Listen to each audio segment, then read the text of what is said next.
Ibu guru dari SMA Santa Selamat Maria. siang. Selamat siang, apa kabar Bapak Ibu guru, teman-teman semuanya? Sehat semua ya? Puji Tuhan kalau sehat semua kalau begitu. Ya. Oke, puji Tuhan deh kalau sehat semua. Iya, kami dari BINUS University mengucapkan terima kasih banyak untuk Bapak dan Ibu guru dari SMA Santa Maria dan juga teman-teman yang sudah meluangkan waktunya untuk hadir di webinar pada siang hari ini.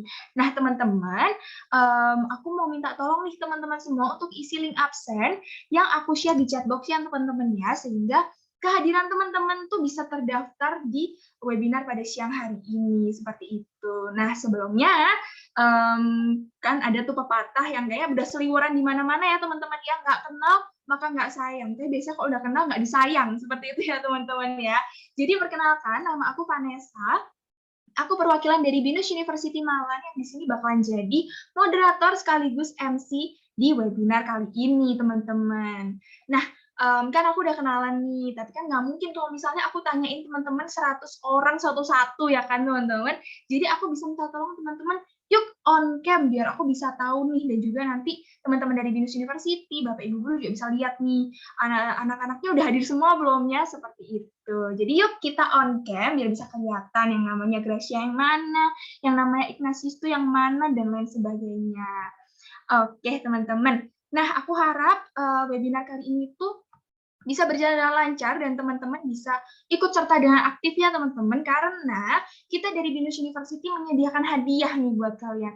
Hadiahnya gimana Kak? Cara dapetinnya kayak gimana? Nah, kalau kalian pengen tahu kan harus ikutin webinar ini dari awal sampai akhir dan harus fokus teman-teman. Karena nanti di tengah-tengah kita bakalan share nih hadiahnya kayak gimana, terus cara dapetinnya gimana. Oke teman-teman, sekali lagi aku mau ingetin, untuk isi link absen mungkin ada yang baru join ya teman-teman ya. Buat yang baru join, teman-teman bisa isi link absennya, udah aku share di chat box. Nanti bakalan ada link absen juga nih dari sekolah, kalau tidak salah, nanti bakalan di-share juga. Jadi teman-teman bisa isi link absennya BINUS dulu, nanti setelah itu akan di-share link dari sekolah, seperti itu. Oke, teman-teman, mungkin daripada kita berlama-lama nih ya, daripada kita semakin panjang memotong waktu, mungkin kita bisa langsung aja masuk ke materi topik pada webinar kali ini, yaitu Introduction to UI UX, yang akan dibawakan oleh Ibu R. Adiah Wahyu Sukmaningsih, STMKOM. Untuk Ibu Dia, untuk waktu dan tempat kami persilahkan.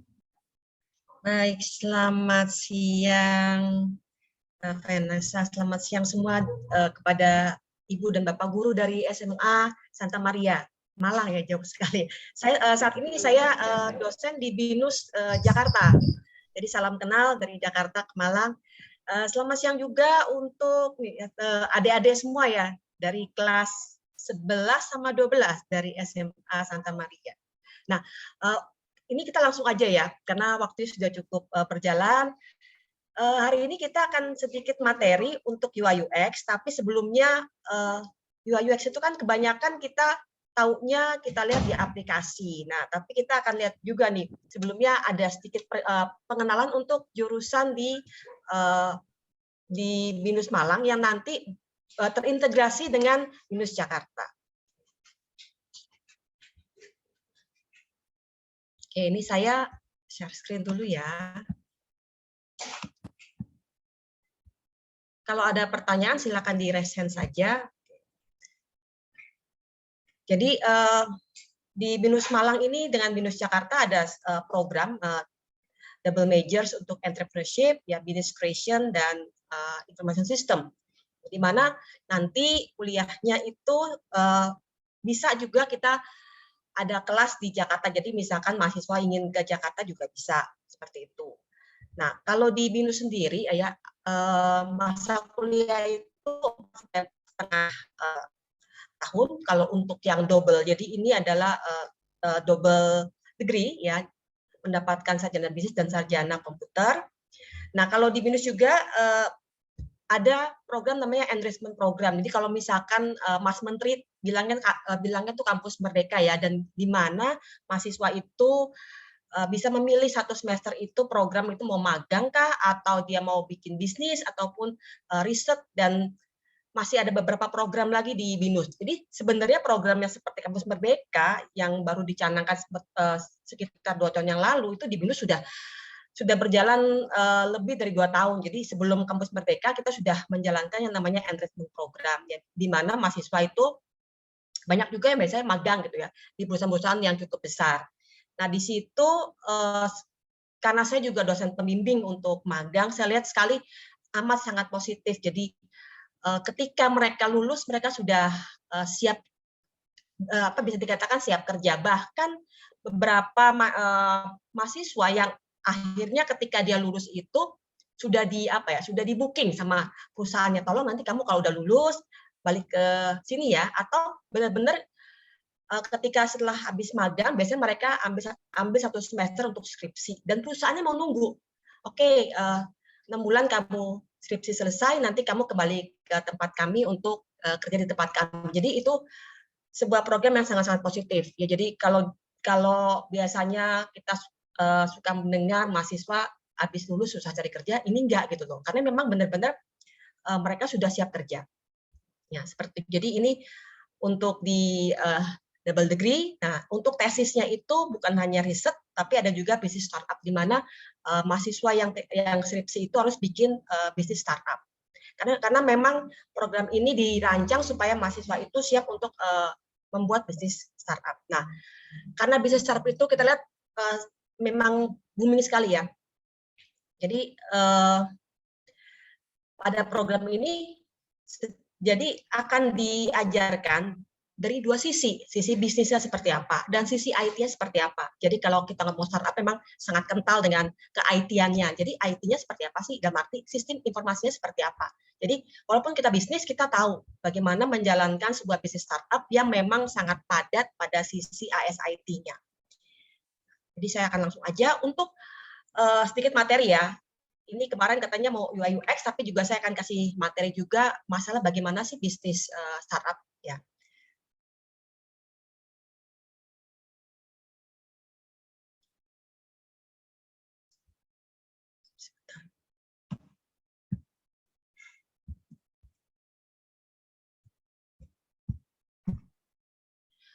Nah, startup sendiri sebetulnya kan sebuah bisnis yang dikatakan bisnis yang baru mulai gitu ya. Walaupun asal muasal sejarahnya, startup itu sebuah istilah yang sangat kental dengan sebuah perusahaan di bidang teknologi informasi. Ya, kita dengar kayak perusahaan yang besar kayak Google, Facebook itu awalnya juga startup.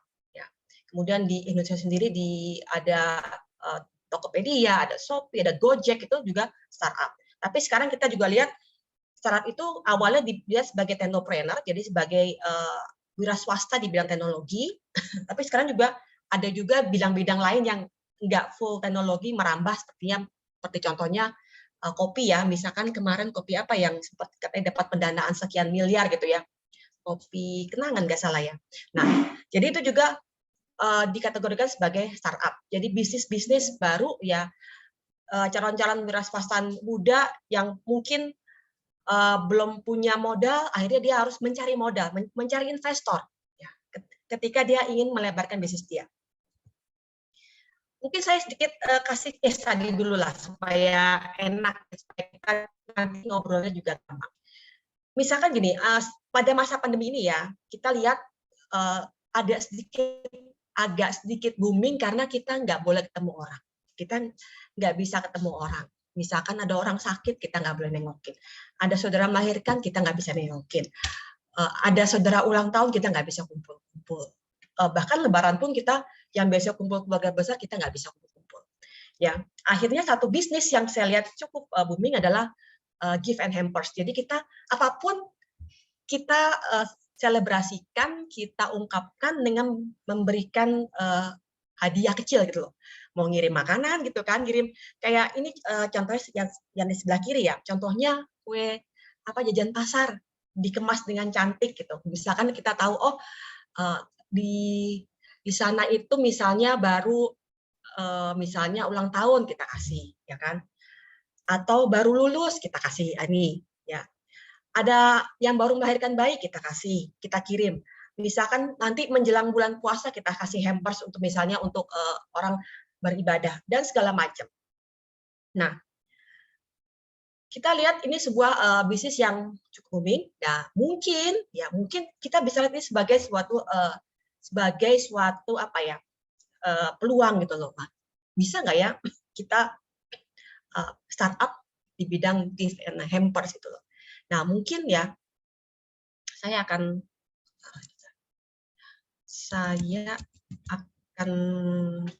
share ya, ada Padlet.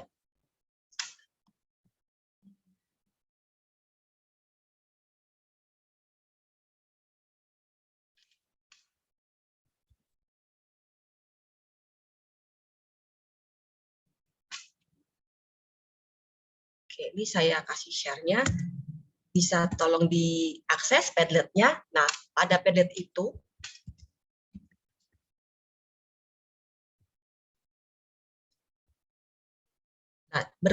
berhubungan dengan tadi ya, kita punya case study gitu ya, gift and hamper.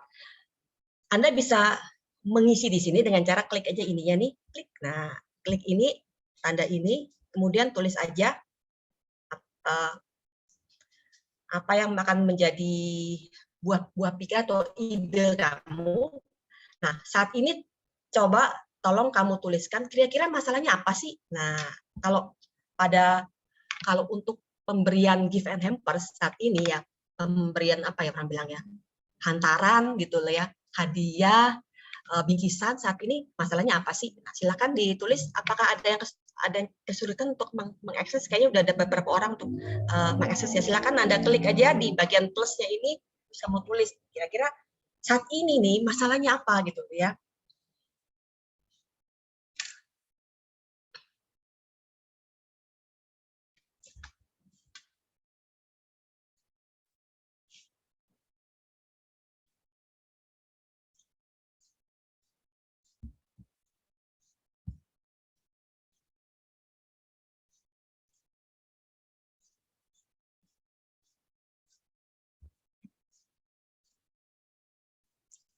Oke, bisa tolong dituliskan. Nah, kira-kira saat ini kalau kamu mau mengirimkan hadiah gitu loh, itu masalahnya apa sih yang kamu temui? Atau enggak, kadang-kala kita bisa melihat masalah ada dua macam ya. Kita melihat sesuatu masalah itu adalah gap, ya, kesenjangan antara harapan sama kenyataan. Saya maunya begini nih, tapi sekarang yang baru ada seperti ini, itu masalah ya. Kira-kira apa yang ada tuh? Harapan kamu mengirim hadiah tapi bingung mau kasih hadiah apa. Oke, jadi idenya apa ya yang mungkin pengen unik gitu loh. Nah, terus apa lagi kira-kira? Jadi harapan kamu apa? Terus sekarang nih harapan itu belum ada yang menyediakan itu. Harapan itu namanya permasalahan. Bisa juga kamu bisa melihat sebuah peluang. Kok kenapa kita nggak bisa gini-gini misalkan ya. Ini menarik nih, mengirim hadiah tapi bingung mau kasih hadiah apa. Oke. Ada lagi?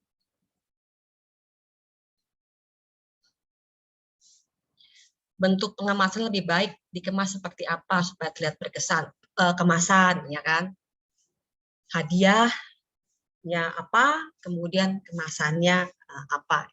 Nah, kita lihat, kira-kira ada nggak sih solusi dari informasi teknologi gitu ya, dengan ilmu pengetahuan yang sudah berkembang saat ini, kira-kira ada nggak kita bisa kasih ide ya? Oke, silahkan ya. Nah,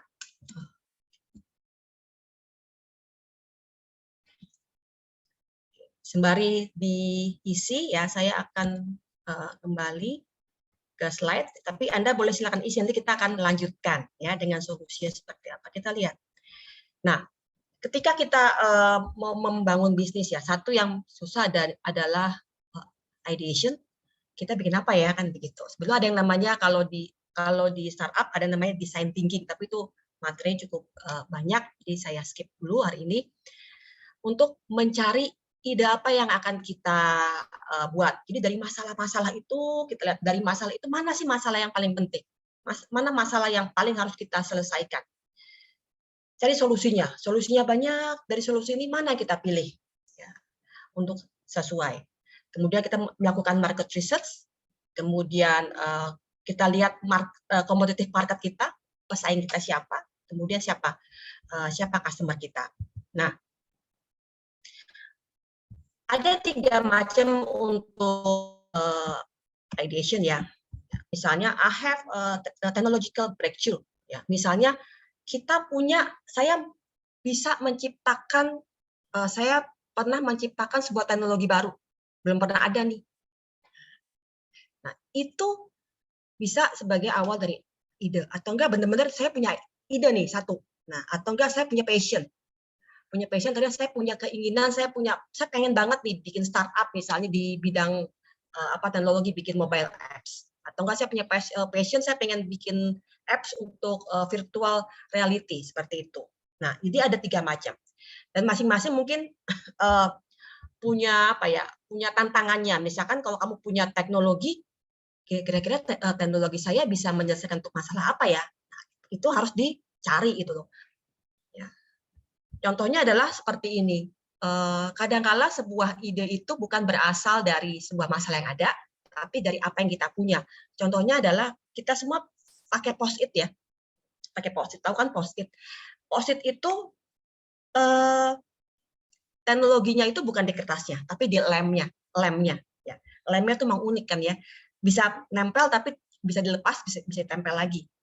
Lemnya itu adalah sebuah produk gagal sebetulnya. Produk gagal dari perusahaan namanya DuPont. Nah, ini kita punya teknologi baru nih. Ada lem yang aneh gitu kan, yang bisa dicopot. Ini buat apa ya? Kan begitu. Akhirnya terciptalah post-it. Nah, itu contoh dari technological breakthrough. Ya. Nah, kemudian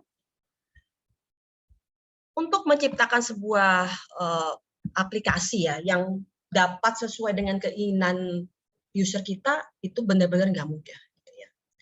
Contohnya karena gini kadang-kadang nih, yang user maksudkan mobil seperti ini, ya kan?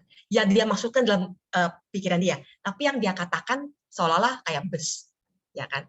Jadi yang dia maksudkan kayak mobil seperti ini, yang didengar oleh si desainer itu kayak truk sambung, ya kan? Yang dimengerti oleh desainer mobil balap, tapi yang akhirnya bisa dibikin adalah seperti ini, traktor gitu ya. Dan akhirnya yang dapat diberikan kepada customer mobil yang seperti ini, yang beda sekali dengan apa yang dimaksud oleh customer. Jadi memang amat sangat sulit ya untuk mencari gitu loh, mencari apa keinginan dari pengguna kita. Dan itu dibutuhkan proses yang berulang-ulang gitu untuk memastikan kalau ini yang benar-benar dibutuhkan oleh customer kita. Ya. Karena kita sebisa mungkin kita membangun sebuah produk yang dibutuhkan ya oleh customer, bukan yang diinginkan oleh kita.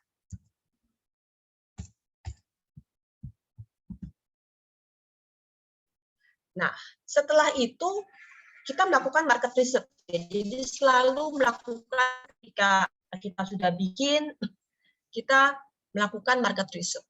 Ya, market research itu saat ini pemain misalkan tadi ya, kembali lagi ke kasus kita ya, pemain yang menjual hampers itu berapa banyak sih? Mungkin kita bisa lihat di Tokped, di Shopee, ada berapa banyak nih? Banyak nggak sih? Kemudian banyak nggak sih orang yang beli? Ada juga di Instagram loh orang yang jualan beginian. Nah, kita lihat ya. Supaya kita bisa tahu di mana posisi kita. Nah, ada sebuah ungkapan yang seperti ini. We cannot make everybody happy. Jadi kita tidak bisa membahagiakan semua orang. Artinya apa? Kita harus bisa menempatkan diri kita, ini yang mau kita, customer yang mana yang mau kita bahagiakan. Misalnya gini, kalau kita ngomong soal bisnis hampers ya, ada juga bisnis hampers untuk orang kawinan, untuk hantaran gitu kan. Ada yang bisnisnya itu barang-barang yang mewah. Ada bisnisnya itu barang-barang yang mungkin yang unik. Ada yang unik. Ada yang bisnisnya handmade, barang-barang handmade. Ada yang bisnisnya misalkan untuk lebih ke general. Ya. Nah, kita harus tentukan di mana posisi kita, di mana kita ingin ada. Ya. Sebisa mungkin kita bisa menempatkan diri kita secara unik. Contohnya adalah misalnya teh apa ya? Teh pucuk harum ya. Kita tahu nama generik itu teh botol. Teh botol adalah nama generik. Jadi kalau kita lihat teh manis dalam kemasan, kita sebutnya teh botol. Walaupun mereknya ada Nuci, ada teh pucuk harum. Nah, yang menarik kita lihat sekarang teh pucuk harum orang kenal semua nih, ya. Malah teh botol itu yang tadinya itu market leader ya, orang yang merek yang sangat berkutat di top one ya sebagai teh kemasan mulai tergeser oleh teh pucuk harum. Kenapa bisa begitu dia kan begitu? Ya. Nah itu karena dia mengambil sebuah posisi. Ya. Misalkan harga saya lebih terjangkau nih buat anak muda. Ya, anak muda yang mungkin lebih senang yang praktis. Nah, seperti itu. Jadi, kita lihat market kita seperti apa. Nah, kemudian siapa customer yang akan kita layani? Jadi, gender kah? Umur? Generasi? Anda mau melayani generasi apa? Generasi milenial atau generasi X, Y, Z gitu kan ya. Anda ingin melayani orang dengan penghasilan berapa? Anda ingin melayani orang yang lokasinya di mana? Dan kemudian apa yang menjadi motivasi mereka? Mungkin gitu, mungkin saya anggap berandai-andai ya. Kalau misalnya generasi milenial gitu kayak kamu semua yang anak SMA atau anak kuliah gitu ya. Ya kita kadang-kala pengen sih ngirim-ngirim hadiah untuk menunjukkan rasa perhatian kita, tapi ya jangan mahal-mahal misalkan gitu ya. Jadi maunya hadiahnya unik, tapi harganya mungkin terjangkau seperti itu. Apa yang mereka takutkan? Ya kalau harganya mahal misalnya gitu ya, dan seterusnya gitu. Jadi kita harus tahu background dari customer kita seperti apa ya. Kok sampai kita nanya misalnya koran apa yang mereka baca, misalnya influencer siapa yang mereka ikuti, karena kita supaya tahu ya mereka itu tipe orang yang seperti apa. Nanti kita lihat ya hubungannya sama solusi yang akan kita bangun misalnya begitu. Nah, kemudian kita bisa menentukan bisnis model. Ya, bisnis model adalah kita ingin, contohnya gitu, misalkan kamu punya warung, itu namanya kamu kan jual beli bisnis model kamu. Kamu misalnya punya apa contohnya ya, misalnya punya website gitu ya, di mana orang kalau mau mengakses konten kamu orang harus langganan, itu namanya subscription seperti itu. Free is not a business model. Jadi sebetulnya nggak ada bisnis model yang gratis. Tapi kita pakai Google Search gratis loh. Benar, kita pakai Google Search gratis. Nah, terus gimana dong kira-kira? Ya kan? Google itu cari duitnya dari mana? Ada yang tahu nggak? Kita pakai Google gratis loh. Tapi Google ada beberapa bisnis model. Ada yang tahu nggak Google cari dapat pendapatan dari mana? Periklanan. Dari apa? Dari iklan. Dari iklan. Terima kasih. Tadi siapa yang jawab? Ya kan tadi saya. Tadi siapa yang jawab? Dari iklan. Infinity. Enggak kelihatan. Ya, Google juga cari dari iklan. Jadi orang-orang yang ketika kita search kan paling atas ada yang ads kan ya.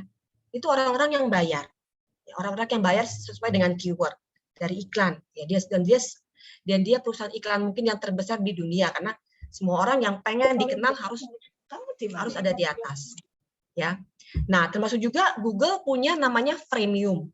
Free sama premium. Contohnya begini, kita pakai Google Drive misalnya. Google Drive itu gratis kalau misalnya 5 giga. Tapi kalau lebih dari 5 giga kita harus bayar tahunan. Saya termasuk orang yang bayar tahunan karena saya pakai Google Drive jadi cukup banyak gitu ya. Sampai 100 giga jadi terpaksa saya harus bayar gitu. Itu namanya freemium. Artinya saya mau akses layanan yang lebih premium dari Google. Jadi itu kira-kira contoh dari bisnis model dan banyak lagi bisnis model yang kita lihat di dunia perstartupan itu ya. Jadi sebenarnya there is no freelance, jadi nggak ada makan siang gratis, pasti ada sesuatu yang bisa dijadikan uang. Itu yang kita pikirkan ketika kita bikin bisnis model. Jadi ketika kita bikin bisnis model, kita harus tahu customer kita, bagaimana cara kita untuk mendapatkan customer baru, kemudian value-nya apa, apa sih value apa yang akan kita berikan kepada customer, ya. Kemudian kompetitor kita siapa, ya. Kompetitor itu kadangkala ada yang langsung, ada yang mungkin tidak langsung. Misalnya gini, kamu misalkan mau bikin bisnis, bikin e-book, ya, e-book, electronic book, ya. Kamu lihat ada nggak sih aplikasi yang sudah jualan e-book, ya kan? Tapi selain aplikasi yang jualan e-book, kamu juga punya pesaing gitu ya. Ya, pesaing kamu adalah misalkan toko buku yang biasa yang kita lihat sehari-hari. Ya. Nah, seperti itu. Nah, oke. Nah, kemudian ya, ini salah satu ada dua istilah ya. Kalau orang startup ya biasanya dia akan ini yang akan mereka lakukan sehari-hari, hampir setiap hari. Kalau orang startup akan melakukan pitching, ya, menggunakan pitch deck mereka. Ya, mereka akan melakukan pitching menggunakan pitch deck mereka. Gunanya apa? Untuk menarik investor. Kita lihat, oh, udah dapat seri A segala macam, sekian puluh miliar, sekian ratus miliar. Kok bisa? Ya, karena ini mereka melakukan pitching. Jadi pitching bagaimana mempresentasikan bisnis mereka kepada calon investor. Ya.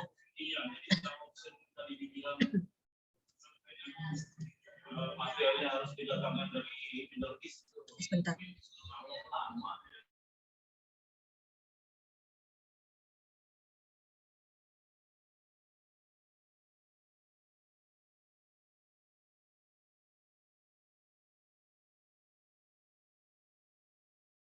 Nah, ada istilah namanya elevator pitch, ya. An elevator pitch is a brief, persuasive speech that you use to spark interest in what your business does. Nah, a good elevator pitch should last no longer than a short elevator ride of 20 to 30 seconds.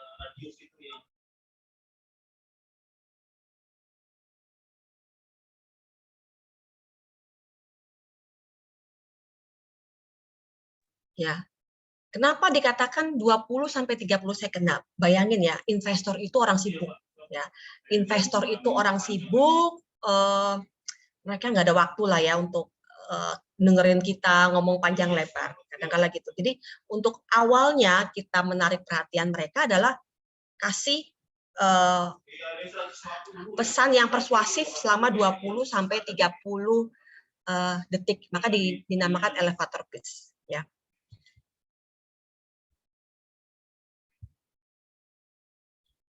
Ini contoh dari misalkan elevator pitch, ya.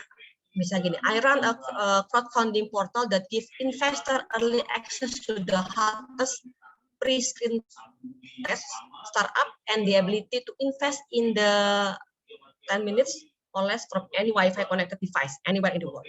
Ya, nah itu contoh dari pitch deck. Dia jualan crowdfunding portal. Ya, bisnis dia adalah sebuah portal yang crowdfunding seperti itu. Jadi ini yang dilakukan pada saat elevator pitch, ya. Jadi kita bagaimana merayu gitu, merayu investor gitu. Ya, orang-orang sibuk, orang-orang yang super duper susah sekali untuk mencari waktu. Kalau mereka tertarik, mereka akan mengundang kita untuk melakukan misalkan presentasi yang lebih full, ya. Dan kita akan menggunakan pitch deck. Pitch deck itu artinya ya, pitch deck itu adalah file presentasi kita, biasanya PPT kita yang isinya penjelasan dari bisnis. Ya. Jadi pada pitch deck itu dia akan memberikan overview dari bisnis plan kita seperti apa. Ya. Nah, yang menarik hanya 3 menit 44 detik, ya, rata-rata waktu yang dihabiskan oleh seorang venture capitalist untuk melihat sebuah pitch deck. Ya. Apa itu venture capitalist? Jadi biasanya orang-orang yang suka ngasih investasi di startup itu venture capitals, ya, seperti itu. Jadi kita slide-nya cukup 10 slide misalkan ya, dengan font yang 30, size-nya 30 seperti itu. Dan waktu presentasinya sekitar 20 menit. Tapi biasanya dalam waktu 3 menit dia sudah bisa memutuskan dia tertarik atau tidak gitu ya. dari Pistek kita. Nah, ada dua versi, satu yang versi yang kita tampilkan, yang satu lagi versi yang kita kirimkan. Isinya apa aja di Pistek? Tadi tujuan dari perusahaan kamu, startup kamu, masalahnya seperti apa, solusinya, problem apa yang akan kamu pecahkan, solusi apa yang kamu akan berikan, kenapa sekarang harus penting, kemudian berapa market size-nya, itu yang saya katakan tadi market research, berapa market size-nya dari apa namanya bisnis itu. Ya, bisnis itu misalkan bisnis hampers. Contoh ya, yang sekarang juga booming adalah fintech ya, fintech, financial technology. Yang kemarin sempat ribut-ribut ya, masalah apa, pinjol, pinjaman online. Ya, pinjol juga termasuk dari bisnis fintech. Ya. Dan bisnis fintech di Indonesia tuh marketnya tuh masih sangat besar. Kenapa? Oleh karena itu masih banyak sekali perusahaan yang tertarik untuk bikin financial teknologi startup, ya. Kayak pinjol-pinjolan tuh banyak karena dia lihat market size itu begini. Kira-kira berapa banyak orang Indonesia ya yang bisa potensi menjadi customer saya. Kita itu kan ada kita tuh market yang besar ya, 280 juta ya, orang Indonesia, dan sebagian besar itu punya akses ke handphone, punya akses ke internet. Itu market yang sangat besar dan masih banyak hal yang bisa dilayani oleh berbagai macam startup. Ya, jadi kenapa banyak yang berlomba-lomba masih bikin startup, karena dilihat market kita sangat-sangat besar. Nah, kemudian produk kamu apa? Kemudian tim kamu siapa? Bisnis model kamu seperti apa sih? Bisnis model itu adalah bagaimana cara kamu untuk mendapatkan uang. Misalkan kalau misalkan pinjol ya dengan bunganya dia, dengan komisinya dia. Seperti itu. Ya, mungkin kalau misalkan marketplace kayak Tokped, Shopee juga dari komisi dari penjualan. Nah, ada mungkin perbedaannya kalau misalnya marketplace sama misalnya apa ya, saya lihat ya. Kayak Amazon itu. Kalau Amazon itu dia barangnya itu stoknya itu punya dia sendiri. Ya, artinya kita dapat untung dari selisih margin antara penjualan dan pembelian barang. Tapi kalau Tokopedia barangnya bukan milik dia, tapi milik toko-toko lain. Jadi dia menyediakan pasar di mana toko-toko bisa jualan di situ. Sampai sini ada pertanyaan?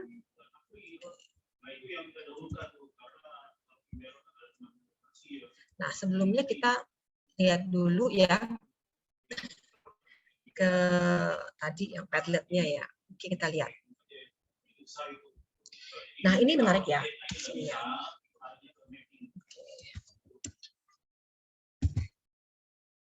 Nah, bingung mau kasih hadiah apa? Problemnya. Kalau kita mau kasih hampers, kadang-kala jangan lihat mungkin isinya cuma berapa perak gitu ya, tapi kemasannya kelihatan bagus, gitu kan. Terkadang tidak sesuai dengan selera penerima. Nah, jadi takut tidak memberi kesan yang baik. Nah, cara penyampaian hadiah tersebut yang praktis dan mudah diterima dengan sang penerima. Mengirimkan hadiah yang cocok yang akan dipakai oleh orang tersebut.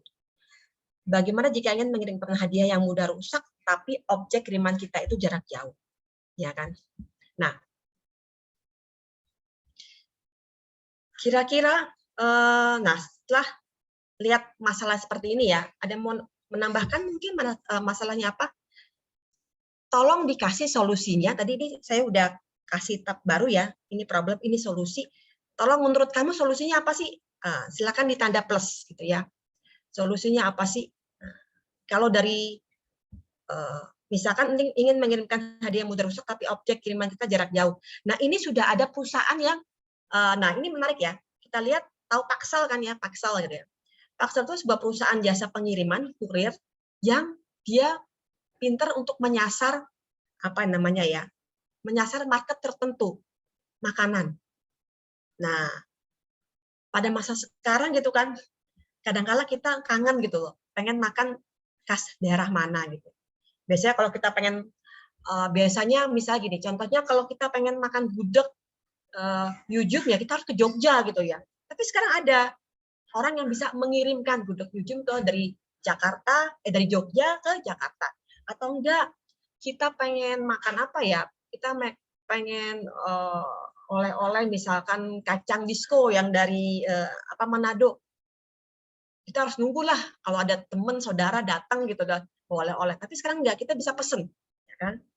Atau juga sekarang misalnya saya misalkan roti gitu, ada roti tertentu, roti sisir yang dari Solo misalkan, itu kan barang yang gampang rusak ya, tapi dengan taksel sehari sampai.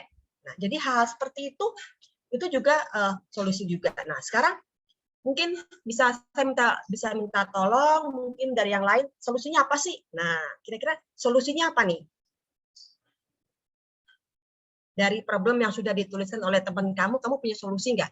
Silakan tulis di sini dengan cara klik yang ini, kemudian kali ketik. Ya, oke.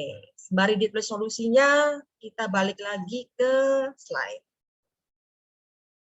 Nah, saya akan masuk ke UI UX ya.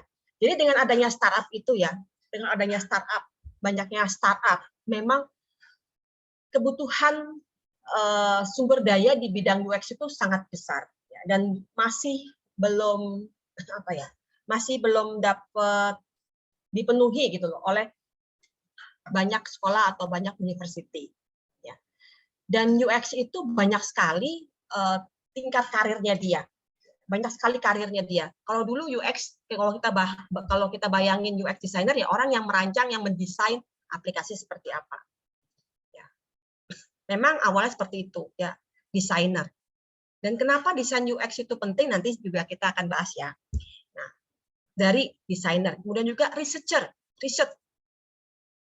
Apa yang mau kita desain harus kita riset dulu sesuai apa keinginan dari user kita. Itu harus kita melakukan riset dan segala macam cara untuk melakukan riset. Kenapa? Kita maunya kan apa yang customer inginkan itu yang kita berikan. Kemudian juga ada namanya UX writer. Nah, apa yang ditulis dalam aplikasi itu juga penting loh supaya customer itu nggak bingung. Kemudian juga ada namanya arsitek. Arsitek bukan hanya arsitek bangun rumah, tapi ada namanya information arsitek, di mana dia merancang bagaimana menempatkan informasi supaya kembali lagi user dapat menggunakan informasi tersebut. Ada lagi UX yang levelnya sudah ke strategis. Nah, saat ini ya karena banyak perusahaan-perusahaan teknologi, ya UX itu bukan hanya desainer aja. Oh, tugasnya UX enggak. Tapi merancang UX ya, user experience. User experience. Jadi merancang pengalaman dari user. Ya, ada UX director, ada chief experience officer. Ya, beberapa perusahaan besar ada chief. Jadi selevel dengan CEO gitu, CIO gitu. Ini CXO. Ya, bagaimana dia merancang sebuah pengalaman user. Karena tanpa kita sadari, ya ketika kita mengakses aplikasi, kita ini sebenarnya ada pengalaman yang kita lalui. Ya.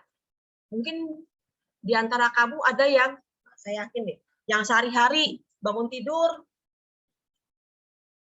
mata melek, badan belum bangun, udah ambil handphone, buka sosial media, apa? TikTok, Twitter, Instagram, YouTube, kan begitu ya. Browsing. Kalau lagi hari-hari libur bisa browsing agak lama tuh, setengah jam, 1 jam, 2 jam. Itu kan experience yang kita alami ketika kita membuka aplikasi. Dan itu dirancang oleh seorang perancang. Sehingga user itu stuck di situ. Seneng banget deh kita browsing sosial media. Ya.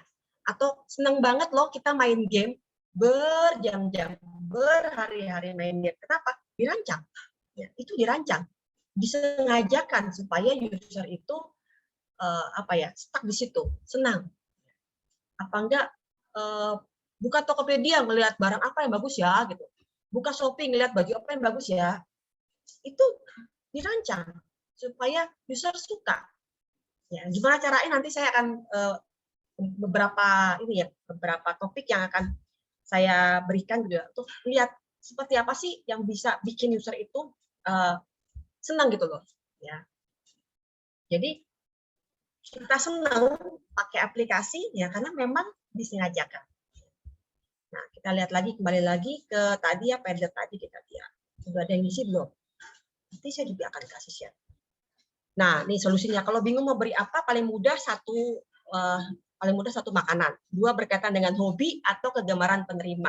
3 sesuatu yang dipakai penerima sehari-hari, sesuatu yang sedang dan selalu dibutuhkan. Nah, ini menarik ya. Di dunia teknologi informasi dan teknologi komputer saat ini ada yang namanya AI, artificial intelligence, ada yang namanya machine learning. Ya. Sebenarnya ketika kita buka sosial media ya, buka Instagram, buka YouTube, iklan-iklan yang muncul, ya, feed yang muncul itu akan disesuaikan dengan kita. Apa yang kamu senang? Kamu kan buka, kayaknya ini bagus banget ya isinya ya, misalkan feed dari TikTok, feed dari misalnya tuh Instagram, gue senang karena misalkan ini sesuai dengan apa yang gue suka gitu kan. Kok bisa? Karena dia sudah belajar dari kebiasaan kita browsing. Kamu suka browsing apa sih? Dia tahu. Oh, kamu sukanya misalkan browsing game. Dia kasih. Kamu sukanya browsing lagu, misalnya lagu K-pop. Dia kasih. Dia punya. Dia menyimpan histori. Ya, dengan machine learning itu diolah. Sehingga tahu orang seperti ini ya sukanya ini. Sehingga kita stuck di situ. Ya. Jadi semua memang disengajakan, diatur, dirancang supaya seperti itu.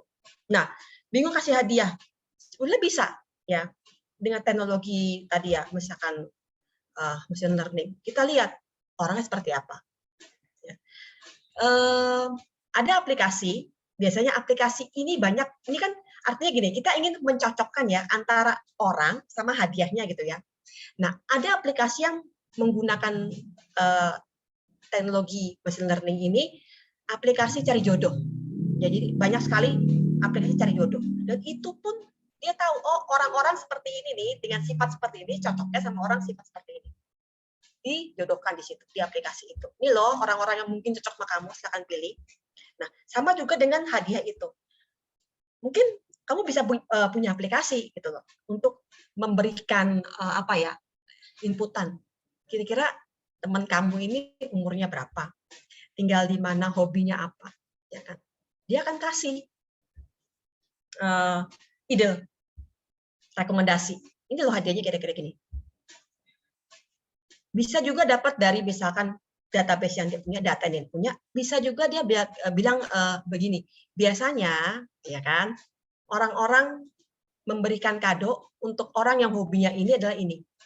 Sama halnya kalau kita buka Amazon gitu kan ya, dia kasih rekomendasi. Biasanya orang-orang lain juga beli buku ini. Nah, itu bisa menggunakan teknologi. Ya, misal juga untuk melihat, oh jadi kamu sebisa mungkin kamu punya ide. Ya, nah bentuk pengemasan. Nah kita bisa misalkan kita punya aplikasi yang bisa customize. Ya, dikustomisasi artinya disesuaikan. Misalnya tadi saya maunya kalau saya kasih hadiah misalnya coklatnya cuma 3 aja karena misalnya saya nggak mau mahal-mahal, tapi kemasannya gimana nih? Ada kita kasih beberapa pilihan kemasan, ya kan? Nah cara penyampaian hadiah misalnya seperti itu ya. Kemudian jika tidak sesuai dengan keinginan penerima, mungkin diawali dengan bertanya apa yang disukai makanan, benda, dan apa yang sedang dibutuhkan oleh penerima. Ya, kita bisa tanya, kita bisa cari ide. Jadi kita punya aplikasi yang bisa memberikan ide. Kita punya data, ide-ide apa sih yang kira-kira cocok gitu. Contohnya begini. Kalau ada orang lahiran, kalau ada misalnya gini. Nih kalau ada orang yang baru melahirkan, saya kemarin sempat browsing juga ya, ada di sosmed gitu ya, di Twitter, orang nanya nih, apa sih ide buat ngasih orang habis melahirkan? Biasanya apa? Ada yang tahu nggak biasanya apa?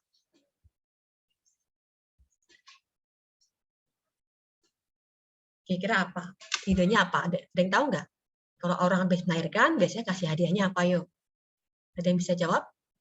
Kira-kira apa?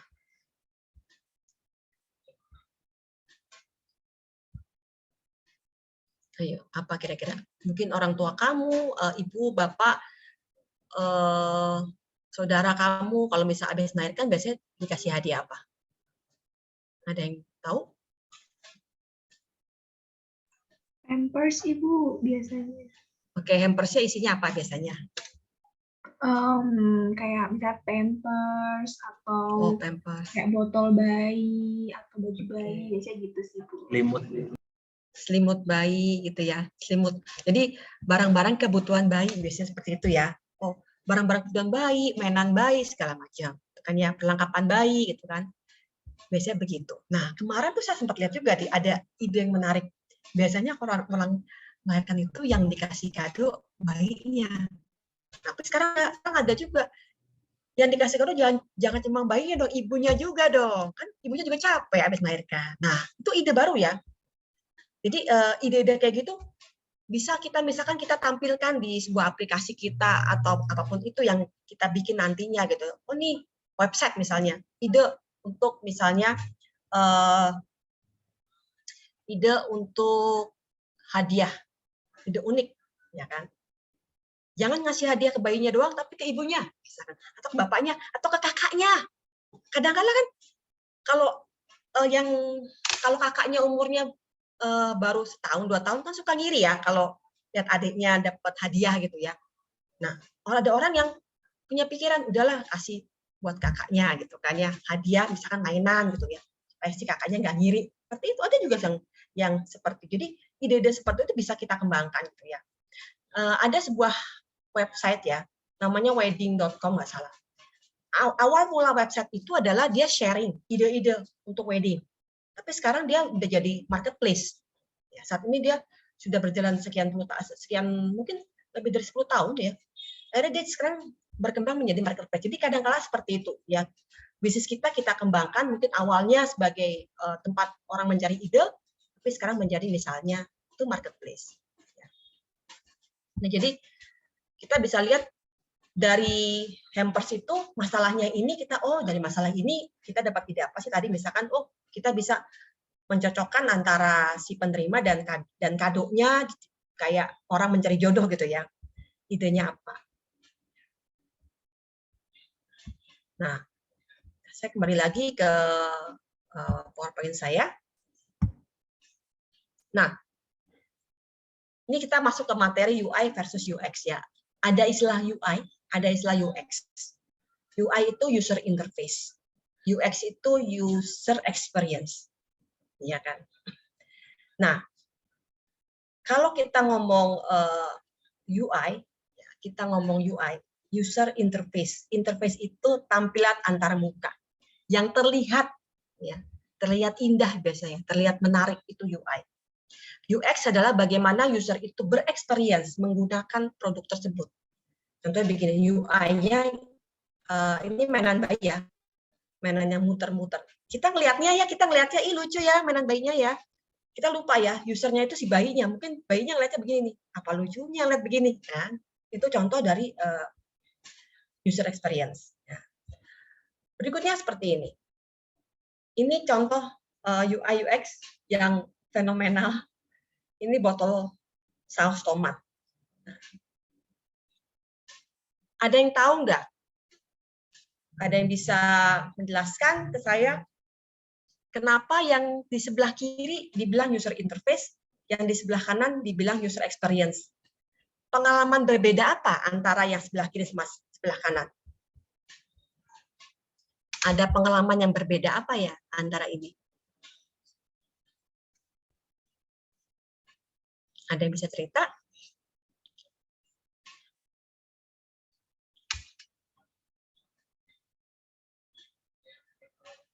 Ada pengalaman apa yang berbeda antara dua ini?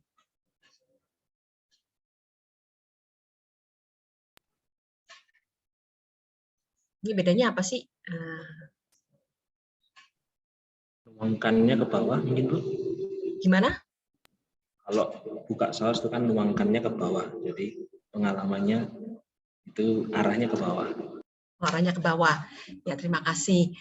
Jadi kalau kita lihat dari segi estetikanya, keindahannya, kelazimannya, kayaknya yang sebelah kiri lebih lazim ya, namanya botol ya bentuknya seperti ini gitu kan ya.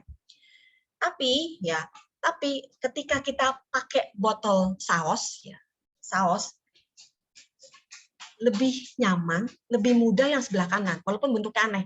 Oh, botol diputar balikan begini sih, tapi kita lebih nyaman. Kenapa? Kalau ingat ya, kalau botolnya kayak begini, giliran isinya udah mau habis, kita susah banget ngeluarinnya, sampai akhirnya mungkin tumpah segala macam, ya kan? Kalau ini kan enggak, yang sebelah kanan. Nah, itu yang dinamakan user experience. Jadi kadang-kala sesuatu yang kelihatannya kurang indah, tapi lebih nyaman untuk kita gunakan, ya, lebih enak untuk kita gunakan. Kita lihat juga tampilan dari misalkan Twitter misalnya atau Instagram, tampilannya kan dibilang indah enggak? Ya enggak juga, gitu-gitu aja. Tapi nyaman buat kita gunakan. Nah, seperti itu ya. Oke. Jadi ini, nah, perbedaan seperti ini kita lihat. Kalau yang botol biasa ini, kalau mau dituangkan kita, susah banget. Kalau ini lebih mudah untuk dituangkan. Nah, ini juga contoh berikutnya. Nah, menarik ya. Nah, secara tampilan, estetika, ini yang paling, ini botol ini. Cangkir ini lucu ya. Cangkir ini lucu ya, kayak ini apa namanya, fox gitu ya. Serigala gitu ya. Lucu nih, yang paling atas kita lihat. Secara tampilan lucu ya, imut gitu ya. Kita kasih kado, orang lucu kali. Tapi pas mau dipakai, nah, kecolok kan gitu kan. Nah, ini orang bisa kecolok di sini. Artinya secara experience ini kurang baik. Seperti itu. Nah, untuk perbedaannya adalah kalau UI itu user interface lebih kepada visualnya, tampilannya dia, estetikanya dia, warnanya dia. Dan pemilihan warna pun ada filosofinya sih. Saya bukannya, ini saya bilang begini bukannya mendiskreditkan atau merendahkan UI. UI itu penting. Ya, UI itu penting karena pemilihan warna, ya layout, pemilihan huruf itu penting, gitu ya. Kelihatan ini itu penting. Nah, tapi itu nggak cukup ketika kita membangun sebuah aplikasi. Kita butuh namanya UX, user experience. Ya, seperti apa kita menggunakan aplikasi itu. Nah, ya. Nah, kalau misalkan warna, contohnya kalau kita lihat ya untuk makanan kebanyakan warnanya kalau nggak merah kuning. Kenapa? Karena dianggap memang secara filosofi warna merah dan kuning itu bikin orang cepat lapar gitu ya, misalkan gitu. Nah, ini ada sebuah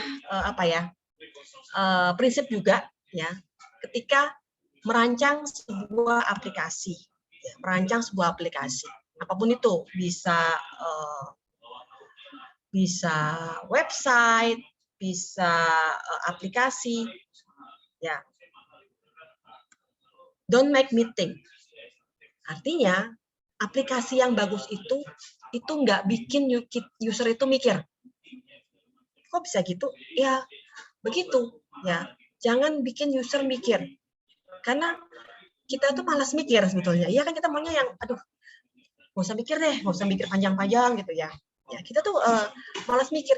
Kita paling malas gitu ya, buka aplikasi, terus mikir ini caranya gimana sih? Bener nggak? Kita maunya kan buka aplikasi kita udah tinggal, saya udah ngerti caranya gimana, klik ulang. Ya.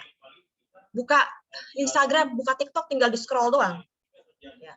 Nggak usah mikir, saya kalau untuk melihat feed, saya pilih menu ini, terus kemari. Nggak begitu kan, langsung muncul. Nah, jadi sebuah aplikasi yang bagus adalah jangan bikin user mikir. Ya. Jadi yang kanan itu kurang bagus, karena user mikir, ini saya harus mulai dari mana ya? Ini namanya apa ya? Kalau saya mau cari barang kemana ya? Apakah saya harus mencet ini? Nah, kayak gitu. Ya. Nah, kemudian kita harus tahu tujuan dari user ketika ingin menggunakan aplikasi kita. Misalkan saya ingin membeli, saya ingin melakukan apa, saya ingin pergi kemana, saya mau tahu, saya mau, I want to kill time, ya.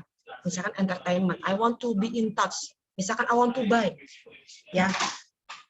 Ketika orang buka Shopee, Tokopedia, mau ngapain? Dia mau beli kadang-kadang, pengen tahu apa barang apa yang menarik untuk dibeli. Ada promo apa sih sekarang? Ya kan? Wah, ada promo nih. dari promo ini ada barang yang menarik ya sih.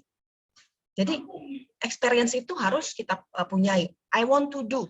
Saya mau ngapain nih? Buka aplikasi ini. Misalkan saya mau saya buka aplikasi email gitu ya. Saya mau kirim email. Saya mau kirim email dengan filenya. I want to go. Ketika saya mau traveling, saya buka aplikasi booking. Saya pilih misalnya kereta api apa, pilih pesawat apa, pilih hotel apa. Nah, I want to know. Misalkan sebuah aplikasi di mana orang untuk berita misalkan, ya.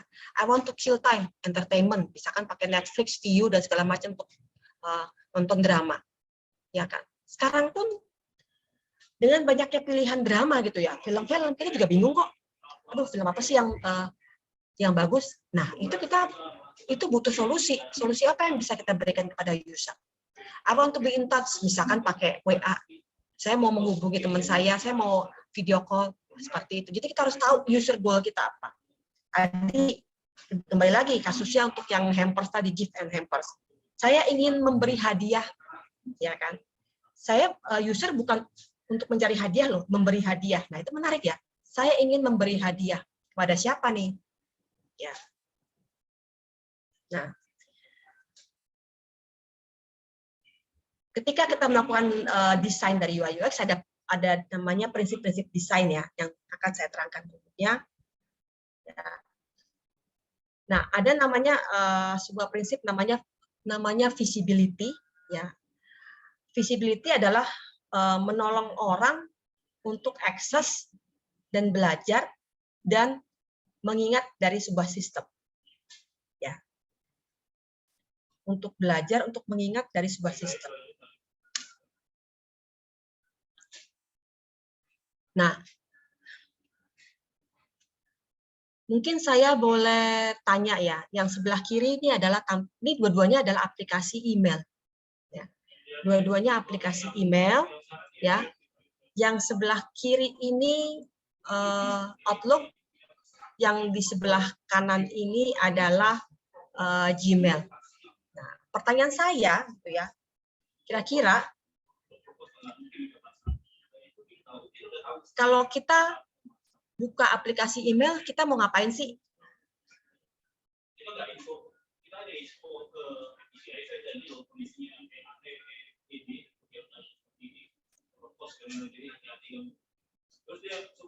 Kira-kira kita harus ngapain sih?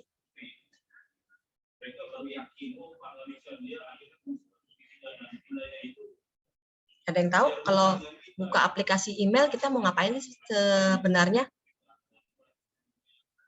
Kalau malu menjawab bisa jawab di chat aja, boleh. Kamu buka aplikasi email biasanya buat ngapain sih?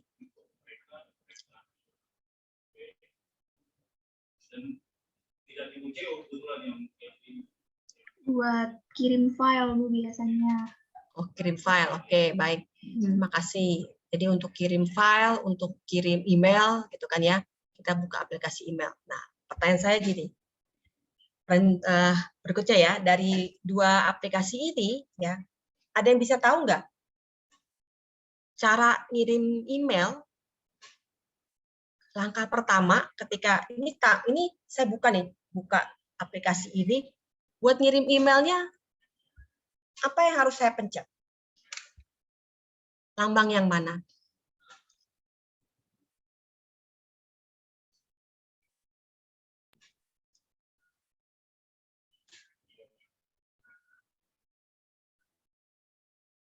Lambang yang mana yang harus saya pencet kira-kira?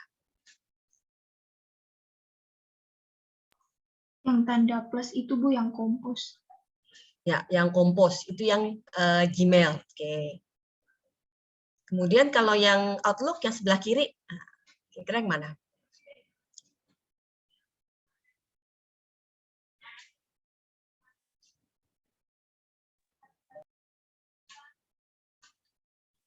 Kalau yang sebelah kiri nih, yang ini Outlook ya, Microsoft Outlook. Kira-kira yang sebelah mana? Pencet yang mana kalau mau kirim email?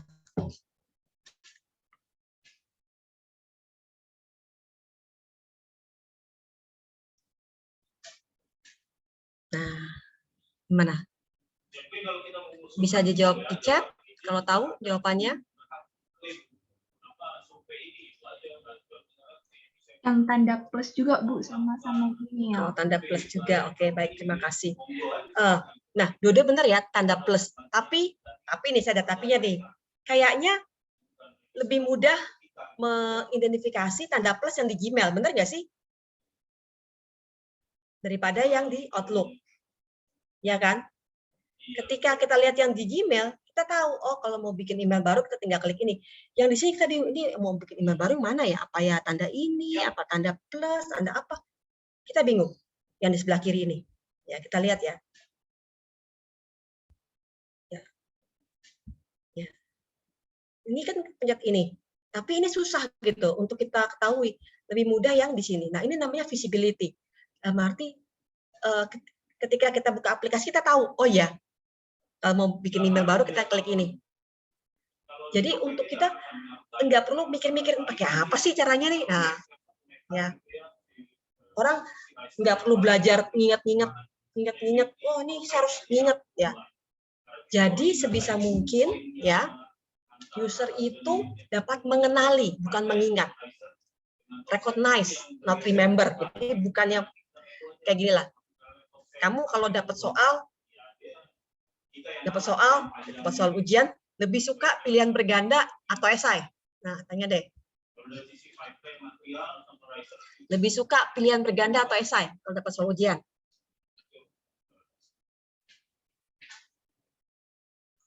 Ayo. Teman-teman yang sering ujian, teman-teman. Ayo. Ini karena ada gurunya pada diem semua.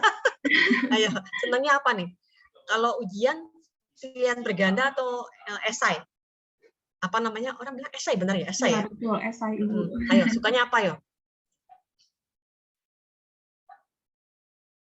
Yuk teman-teman, karena sini coba. aku udah nggak sekolah teman-teman, kan teman-teman yang sekolah, teman-teman yang tahu. Kita ada. Kita udah nggak sekolah lagi soalnya nih. Iya. Ayo, kira-kira apa nih? Boleh dijawab, boleh dibantu. Oke, kalau saya sih dulu ini sih Bu, kalau waktu sekolah tuh saya sukanya pilihan ganda. Pilihan berganda, oke. Yang lain, ayo. Oh, teman-teman yang lain nih suka apa nih? Biasanya suka apa nih? Pilihan berganda atau suka esai? Kalau malu nggak apa-apa, di chat aja teman-teman. Di chat aja kalau malu. Ya. Masih malu ya, karena ada guru. Malu, jadi takutnya nanti salah jawab lagi kan begitu. Oke. Kenapa misalnya biasanya orang suka pilihan berganda? Kenapa suka pilihan berganda? Kenapa? Karena kalau pilihan berganda jawabannya sudah ada, ya kan? A, B, C, D. Kita tinggal mengenali. Oh iya, ini kayak ini deh. Misalnya sebutkan ibu kota, misalnya ibu kota Papua Barat, apa gitu kan ya? Jakarta, Aceh. Saya juga nggak tahu apa ya ibu kota Papua Barat apa ya. Nah, tiba-tiba muncul jawabannya gitu. Oh ya ini dia nih, ya kan? Karena Jakarta bukan, Aceh bukan, gitu. Bisa Banda Aceh bukan. Ya kan? Nah, kenapa kita tinggal mengenali? Sama juga ketika kita melihat menu ini, oh iya ini kira-kira buat ini. Tapi kalau kita harus mikir, aduh, gini gimana sih caranya bikin email? Nah, itu buat user itu mereka tidak happy gitu ya. Nah, seperti itu. Ini prinsip pertama. Prinsip berikutnya.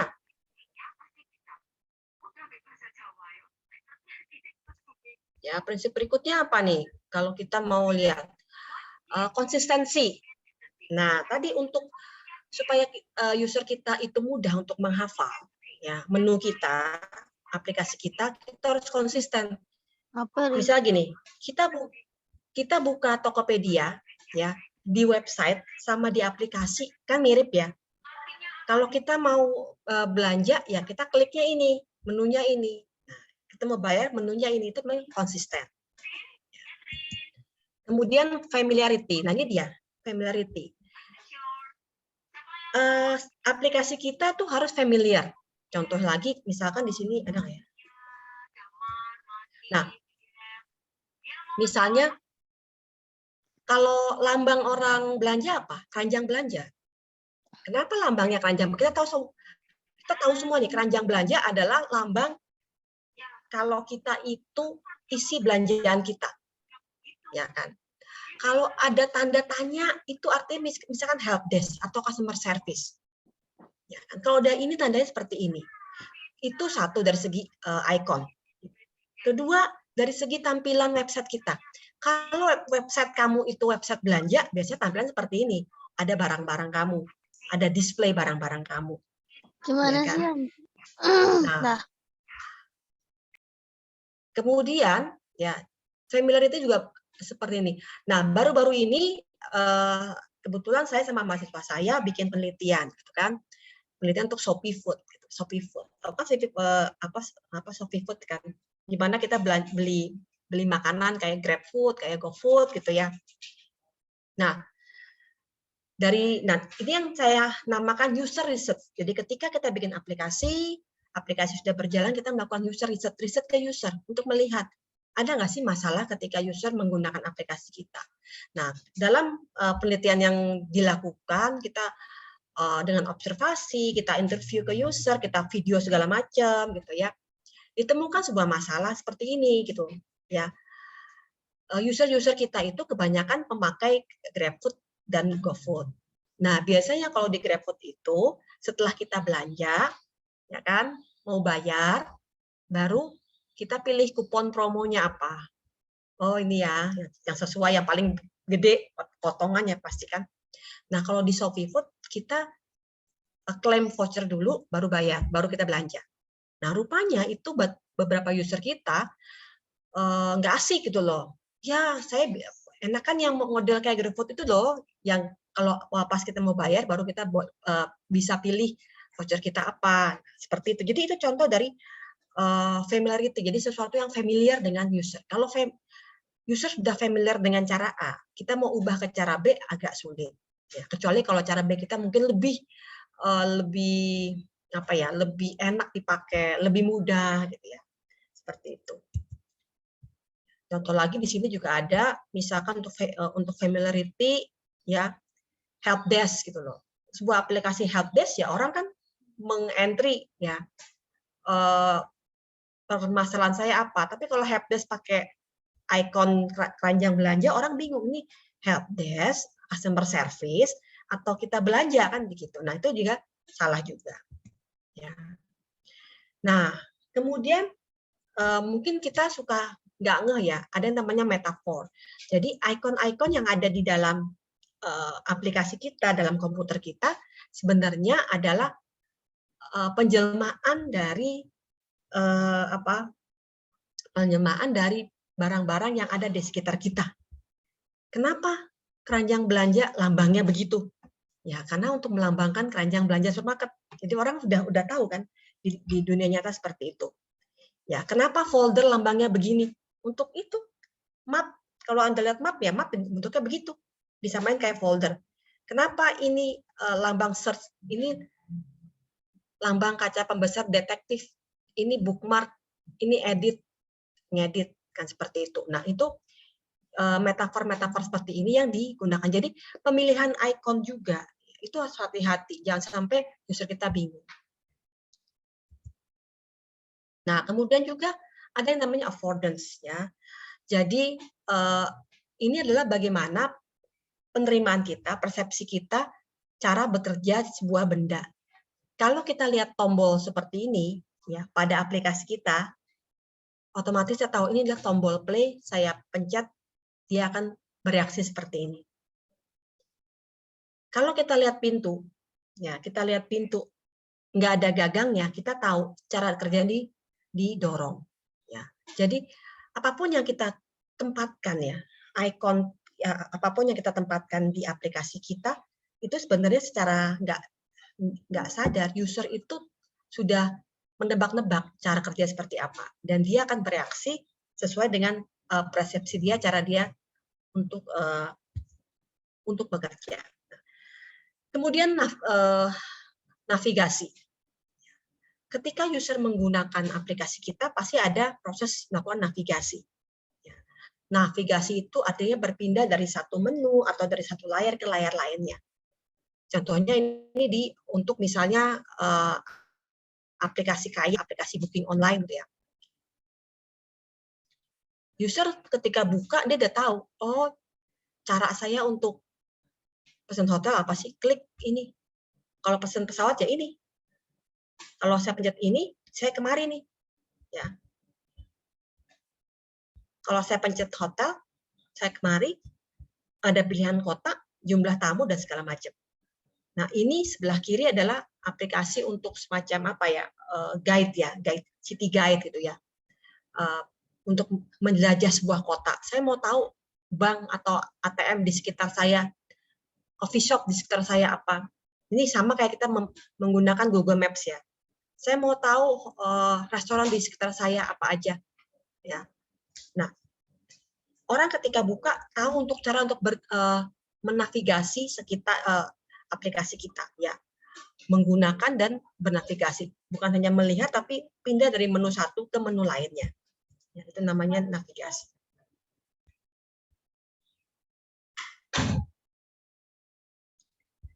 Nah, kembali lagi tadi sempat saya bahas ya, ketika user itu mau menggunakan aplikasi kita, mereka itu punya tujuan. Ya, mereka itu punya tujuan. Ingat ya, user itu ketika menggunakan aplikasi kita, itu punya tujuan. Saya buka Google Maps karena saya pengen menuju kemana. Saya buka email karena saya ingin mengirim email dan filenya. Saya buka Twitter karena saya pengen tahu informasi terbaru. Saya buka YouTube karena saya ingin mencari hiburan. Saya buka View karena saya pengen nonton drama. Saya, apalagi, banyak sekali ya. Saya buka WhatsApp karena saya ingin video call. Ya kan? Saya buka Google Search karena saya ingin mencari sebuah informasi. Saya buka apalagi Traveloka karena saya ingin booking hotel atau booking pesawat. Ya. Nah, jadi user ketika buka aplikasi sudah punya tujuan. Mereka sudah punya tujuan. Nah, ini dinamakan call to action. Ya, call to action. Call to action artinya aplikasi kita ketika user baru buka udah call to action. Action apa yang kita inginkan dari user kita? Browsing. Kirim email tadi kan ada tandanya. Posting. Nah, kayak gitu-gitu ya. Nah, seperti itu. Nah, kemudian berikutnya adalah dalam sebuah aplikasi kita harus memberikan kontrol ke user. Ya, contohnya adalah ketika kita ingin mendelete sebuah file, ada pilihan yes or no, memastikan. Ya. Ketika ada file Excel, kita bisa milih run or not, dan kayak begitu. Ya, jadi ada fungsi kontrol.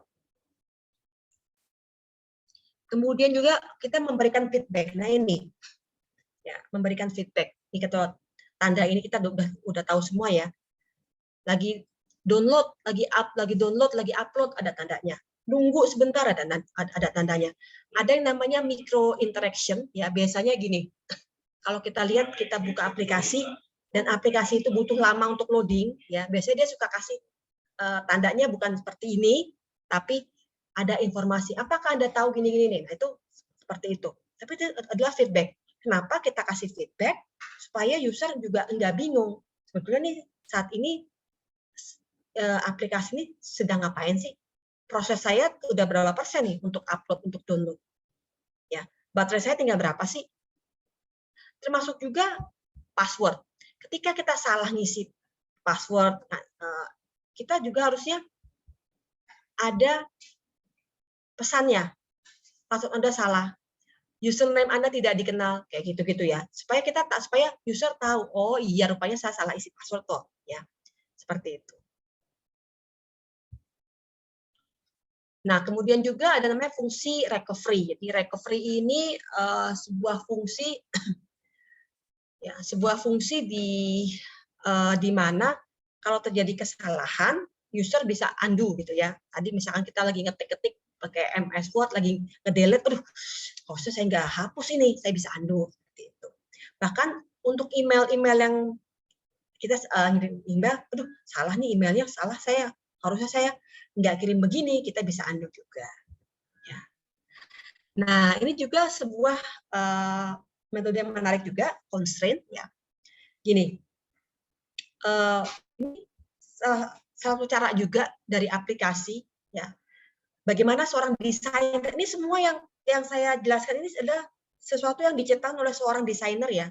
Bagaimana seorang desainer itu membantu user, membantu manusia. Ya. Jadi gini, ada pepatah yang mengatakan seperti ini, seorang orang yang top sekali, orang yang pintar di bidang desainer namanya Don Norman mengatakan seperti ini. Tidak ada yang namanya human error. Nggak ada namanya human error. Ya, jadi nggak ada yang namanya human error. Yang ada adalah sistem atau produk kita yang salah. Ya, jadi kalau sampai terjadi human error, berarti kamu ketika mendesain, kamu tidak mengerti bagaimana human atau manusia itu menggunakan aplikasi kamu sehingga mereka salah. Tadi misalkan contoh, ya kan, human error misalnya di password kan gitu kan. Kenapa dia selalu dia salah? Karena kamu gini, ketika kamu ganti password, ya saya yakin semuanya itu pernah ganti password. Ketika ganti password, kita disuruh entry password 2 kali. Ada yang tahu nggak kenapa? Ketika ganti password, kita disuruh ganti password 2 kali. Kenapa coba? Ayo.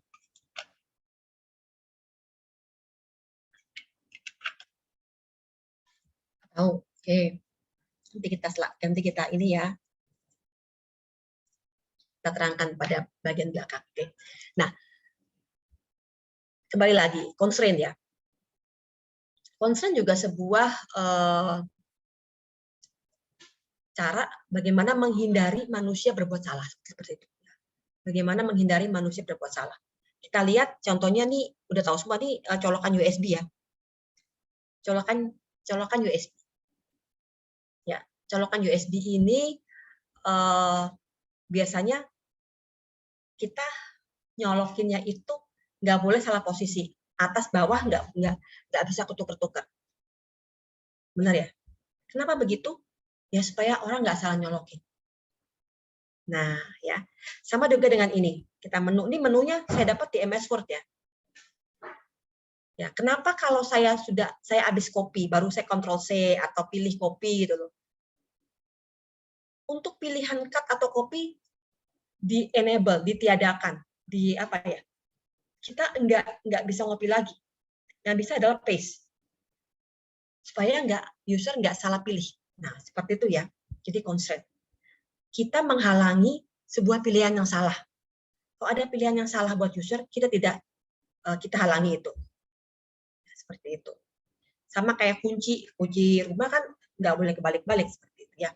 Nah, kemudian juga flexibility in a way that suits them. Cara copy di MS Word tuh banyak ya. Ada Ctrl C, ada kita pilih menu copy, ada kita klik kanan copy. Fleksibel. Dimaksud fleksibel apa? Fleksibel tergantung usernya seperti apa. Apakah user yang sudah jago,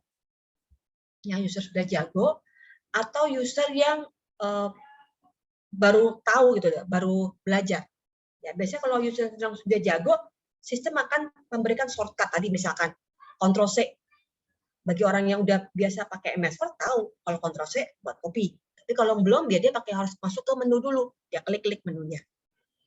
Bookmark contohnya juga bookmark. Kalau yang belum tahu ya kita klik menu ya, pilih klik kanan ya. Lambang 3 titik ini pilih bookmark. Tapi kalau udah tahu tinggal klik aja bintang, itu bookmark. Nah, kemudian style. Nah, style ini macam-macam ya. Style ini macam-macam tergantung trennya yang sudah ada. Ada lagi yang namanya style yang lagi ngetren misalnya minimalis gitu ya. Minimalis. Sebetulnya apa sih yang dimaksud dengan minimalis gitu loh. Dulu mungkin kamu taunya Google search engine itu Google ya. Google. Nah, dulu sebelum ada Google ada namanya Yahoo segala macam, Netscape segala macam. Nah, Google Chrome itu browser ya, browser yang tampilan sangat-sangat minimalis. Kalau pendahulunya dia kayak Yahoo itu, IE gitu ya, bukan Yahoo, IE, kemudian ada Mozilla, ada apa lagi ya, Safari gitu ya, itu menunya banyak menunya. Oh banyak banget, di atas menunya banyak sekali. Google enggak, minimalis sekali. Jadi minimalis ada sebuah filosofi di mana yang kita tampilkan adalah sesuatu yang memang dibutuhkan. Jadi ketika Google pertama kali muncul, Google Chrome itu muncul dengan tampilan minimalis, satu Google Chrome versi 9. Tampilan minimalis, orang kaget semua. Loh, berani banget ya, menunya mana? Oh, padahal pesaing-pesaing dia tuh menunya banyak gitu. Tapi Google Chrome pede dengan tampilan yang minimalis, nggak ada menu-menu macam-macam. Kita lihat ya, ada buka Google. Kenapa? Dia bilang gini, orang kan buka browser buat browsing, bukan buat cari menu kan? Jadi kalau kita menunya kita tiadakan, tampilan mereka untuk browsing, layar mereka untuk browsing kan lebih lebar, lebih luas. Itu stylenya seperti. Jadi style juga penting. Ya, ada tren-trennya lah ya, style seperti apa. Nah, setelah ini kita masuk ke materi prototyping ya. Jadi dalam membuat startup ya, memang nanti kita bikin aplikasi. Dan bikin aplikasi itu butuh orang yang sangat mengerti untuk programming. Tapi sebenarnya, gitu ya, sebelum kita bikin aplikasi, kita bikin prototyping. Jadi prototype itu sesuatu yang mirip, tapi belum bisa belum ada datanya, belum real, belum ada data realnya. Nanti saya akan tunjukkan, ya. Nah itu prototyping dan itu bisa dibuat oleh siapapun orang, ya, tanpa mengerti programming. Yang menarik. Jadi Anda bisa bikin, Anda mau jualan aplikasi nih. Wah, saya punya ide nih bikin startup. Bikin aplikasi, bikin prototype dulu. Nggak usah ngerti programming, kita bikin idenya dulu. Ya. Dan prototyping ini sangat sangat praktis itu loh. Karena bikin programming itu sulit sekali ya.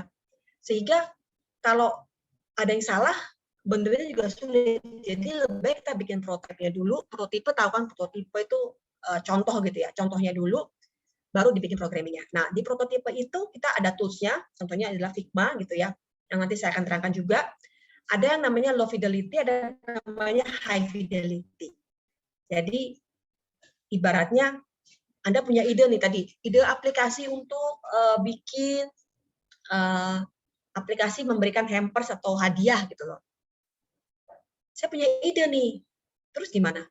Boleh Anda sketch dulu, Anda kotrek-kotrek, Anda coret-coret dulu di kertas. Banyak orang begitu. Ini kayak gini, coret dulu di kertas, bikin ide kamu nanti aplikasi seperti apa. Coret-coretan di kertas.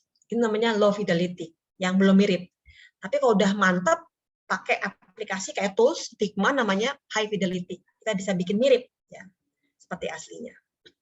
Prototyping. Nah, setelah prototyping itu kita namakan, kita bisa melakukan user research. Ada beberapa cara untuk melakukan user research. Satu dengan menggunakan usability testing, artinya kita punya aplikasi, kemudian kita berikan kepada user untuk dijalankan, kemudian user kita lihat ada nggak masalah apa gitu. Content testing, user melihat konten kita seperti apa. Card sorting, survei, misalkan kita menggunakan questionnaire. Menurut Anda apakah aplikasi ini membantu Anda dalam mencari lokasi, misalkan begitu. Apakah Google Maps membantu Anda dalam mencari lokasi? Apakah Google Maps membantu Anda mencari tempat rumah makan yang enak, misalkan seperti itu. Atau enggak interview, ya seberapa sering kita akan bertanya. Ya. Nah ada juga yang namakan guerrilla research, ini dilakukan oleh Google. Ya, misalkan kamu punya aplikasi baru, kamu minta tolong user untuk pakai, kemudian tanya user komennya seperti apa. Ya, seperti ini. Oke. Sampai sini ada pertanyaan? Nanti saya akan buka Figma.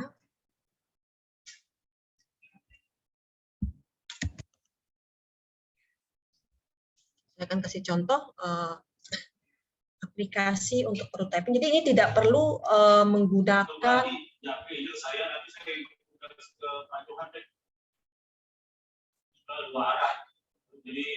Pak Ade juga komunikasi ke kamu tadi, nanti saya juga jawabin ke bisa sudah di action. Bagi besok. Siap.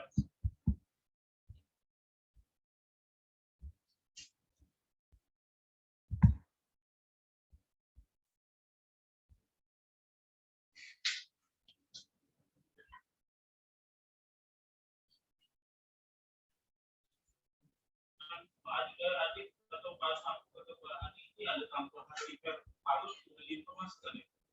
Yang terbaru itu tambahan.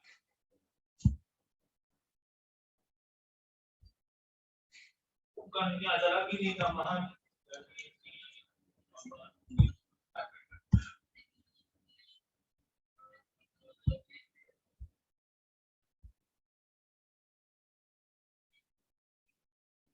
Mungkin hari ini kalau nggak besok kali ya dibawa pulang ya. Kalau repair itu berapa lama ya? Oke, bulan bisa lah.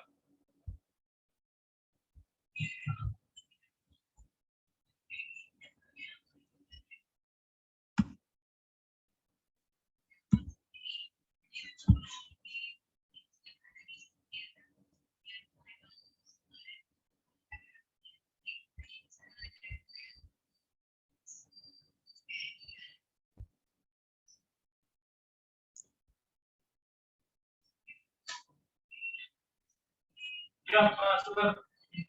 Ya, silakan, Ustaz.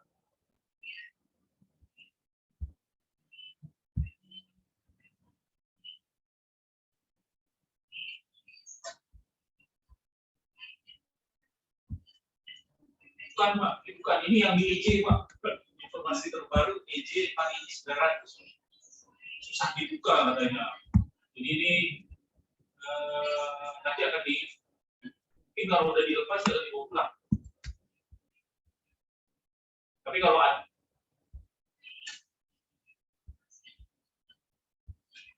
itu belum, nanti saya tanyakan Pak, itu kan mau difoto sama Pak Barudin, terus mau dites untuk gitu loh. Nah, cuma karena operasinya ini apa yang jauh sedikit gitu loh, jadi nggak bisa pakai gateway, jadi Pak ini nggak bisa ke platform gitu.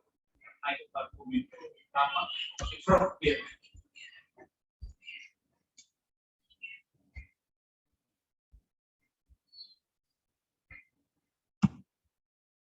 Iya betul Pak. Ya. Sudah dipesan Pak, tinggal tuh. Ya, sama-sama. Kita lagi nunggu respon dari.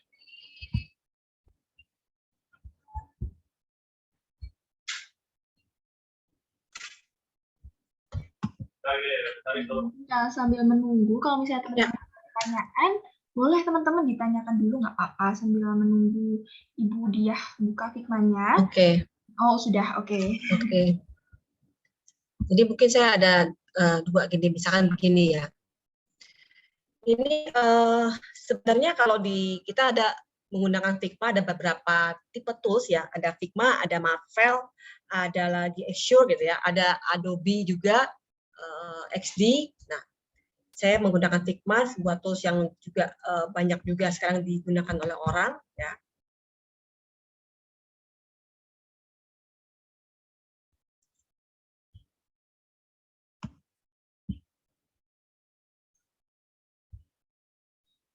Nah, ini kalau menggunakan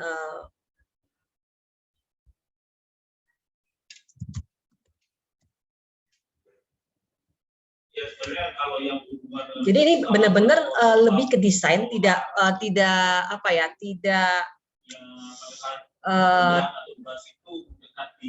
tidak membutuhkan programming, ini benar-benar full design seperti ini. Ya.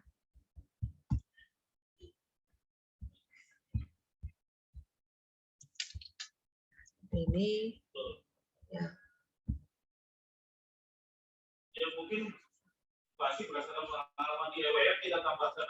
Ini kita bisa tambahkan apa yang penting di sini. Ya. Karena case-nya itu kemarin di EWF itu platform shutdown, terus AO itu user porsi mati.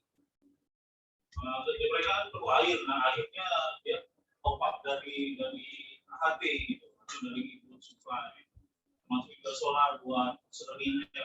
Ya, kita bisa menambahkan beberapa apa ya tipe icon ya.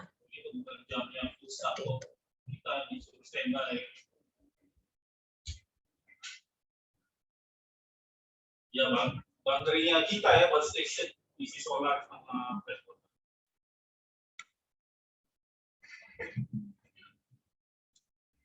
Misalkan go grid.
Misalnya orang bisa menggunakan apa namanya bisa login pakai Google. Saya taruh di sini kita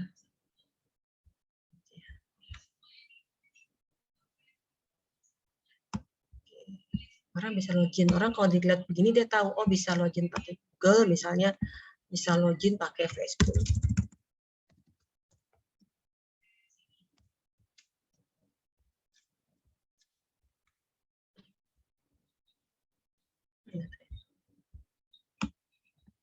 Ininya hilang. Google-nya hilang.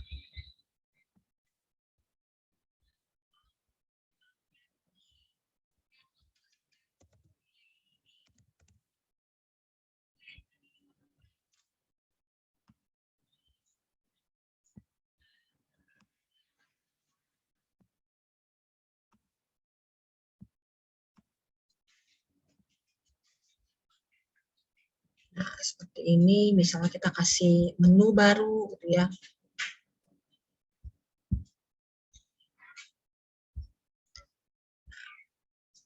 Jadi kira-kira sih dia itu, oke, saya kasih lihat lagi yang lain, misalnya.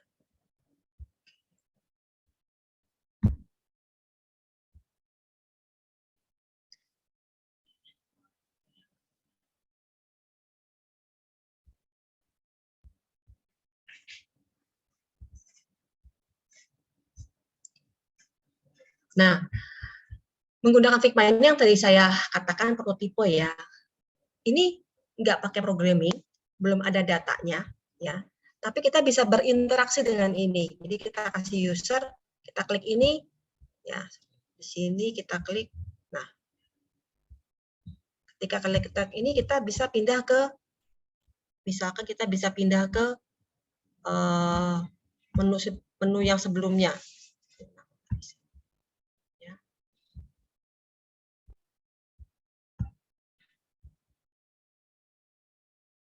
Seperti itu. Menggunakan tadi katakan follow gen, kita klik ini masuk ke sini. Jadi ini yang bisa yang contoh juga ya yang bisa kita lakukan dengan Figma itu.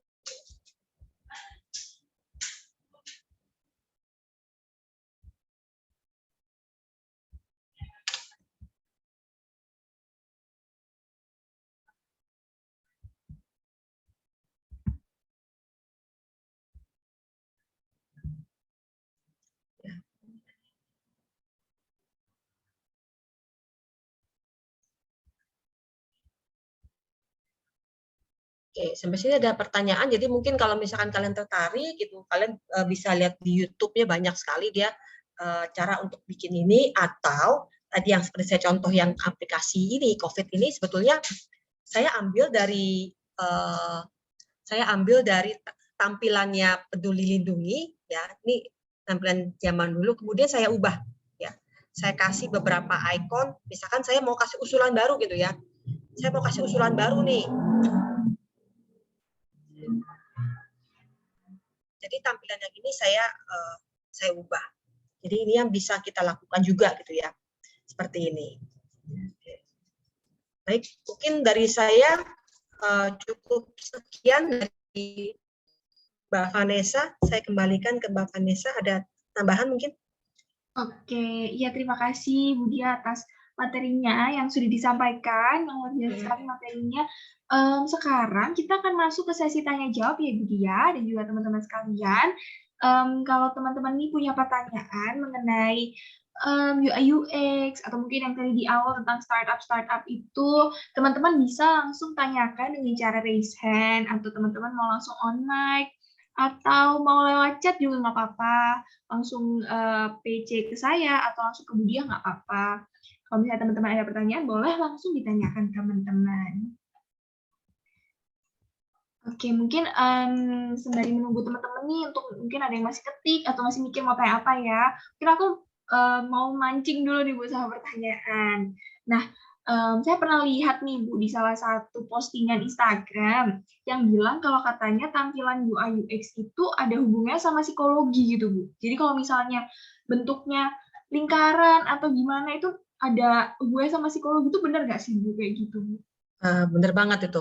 Jadi memang kalau kita ngomong UX itu memang sangat berhubungan dengan psikologi. Oleh karena itu saya tadi mengatakan sebetulnya desain itu disengajakan memang disengajakan supaya kita itu berbuat seperti apa yang mereka inginkan. Mungkin contohnya deh yang paling yang suka kita nggak ngeh gitu ya. Ketika awal-awal COVID-19 ya, yang belanja di Tokopedia, ketika mau proses pembayaran, ada pilihan dalam bentuk checkbox adalah sumbangan untuk APD. Ingat, pasti ada deh. Sekarang ada lagi pilihannya apa, sumbangan untuk apa gitu. Ada. Dan pilihan itu sudah tercentang. Artinya kita boleh nyumbang atau enggak loh. Sebenarnya kan begitu ya. Nah, tapi tampilan itu sudah tercentang. Sebenarnya itu cara ya, itu yang dinamakan default. Jadi user atau manusia itu cenderung akan memilih default. Contoh lagi, ketika kita melakukan instalasi aplikasi kan ada pilihannya default atau customasi. Pasti kita cenderung, dan biasanya defaultnya sudah tercentang, sudah ditandakan sama dia. Dan kita pasti cenderung milih default. Pilih yang standar gitu ya. Sama juga tadi yang untuk sumbangan tadi, ya memang sengaja supaya orang milih. Orang biasanya tidak akan men-uncheck biasanya. Apa sudah terdefault. Banyak sekali sih memang yang dari yang desain prinsip yang saya utarakan tadi itu juga berhubungan dengan psikologi. Tadi yang dari awal saya katakan don't make me think, jangan nyuruh saya mikir. User itu nggak disuruh mikir. Itu aja. Itu yang prinsip paling utama. Kita kan malas mikir gitu ya. Jadi kalau kita pengen aplikasi kita ya disukai orang, jangan bikin user mikir. Paling gitu sih.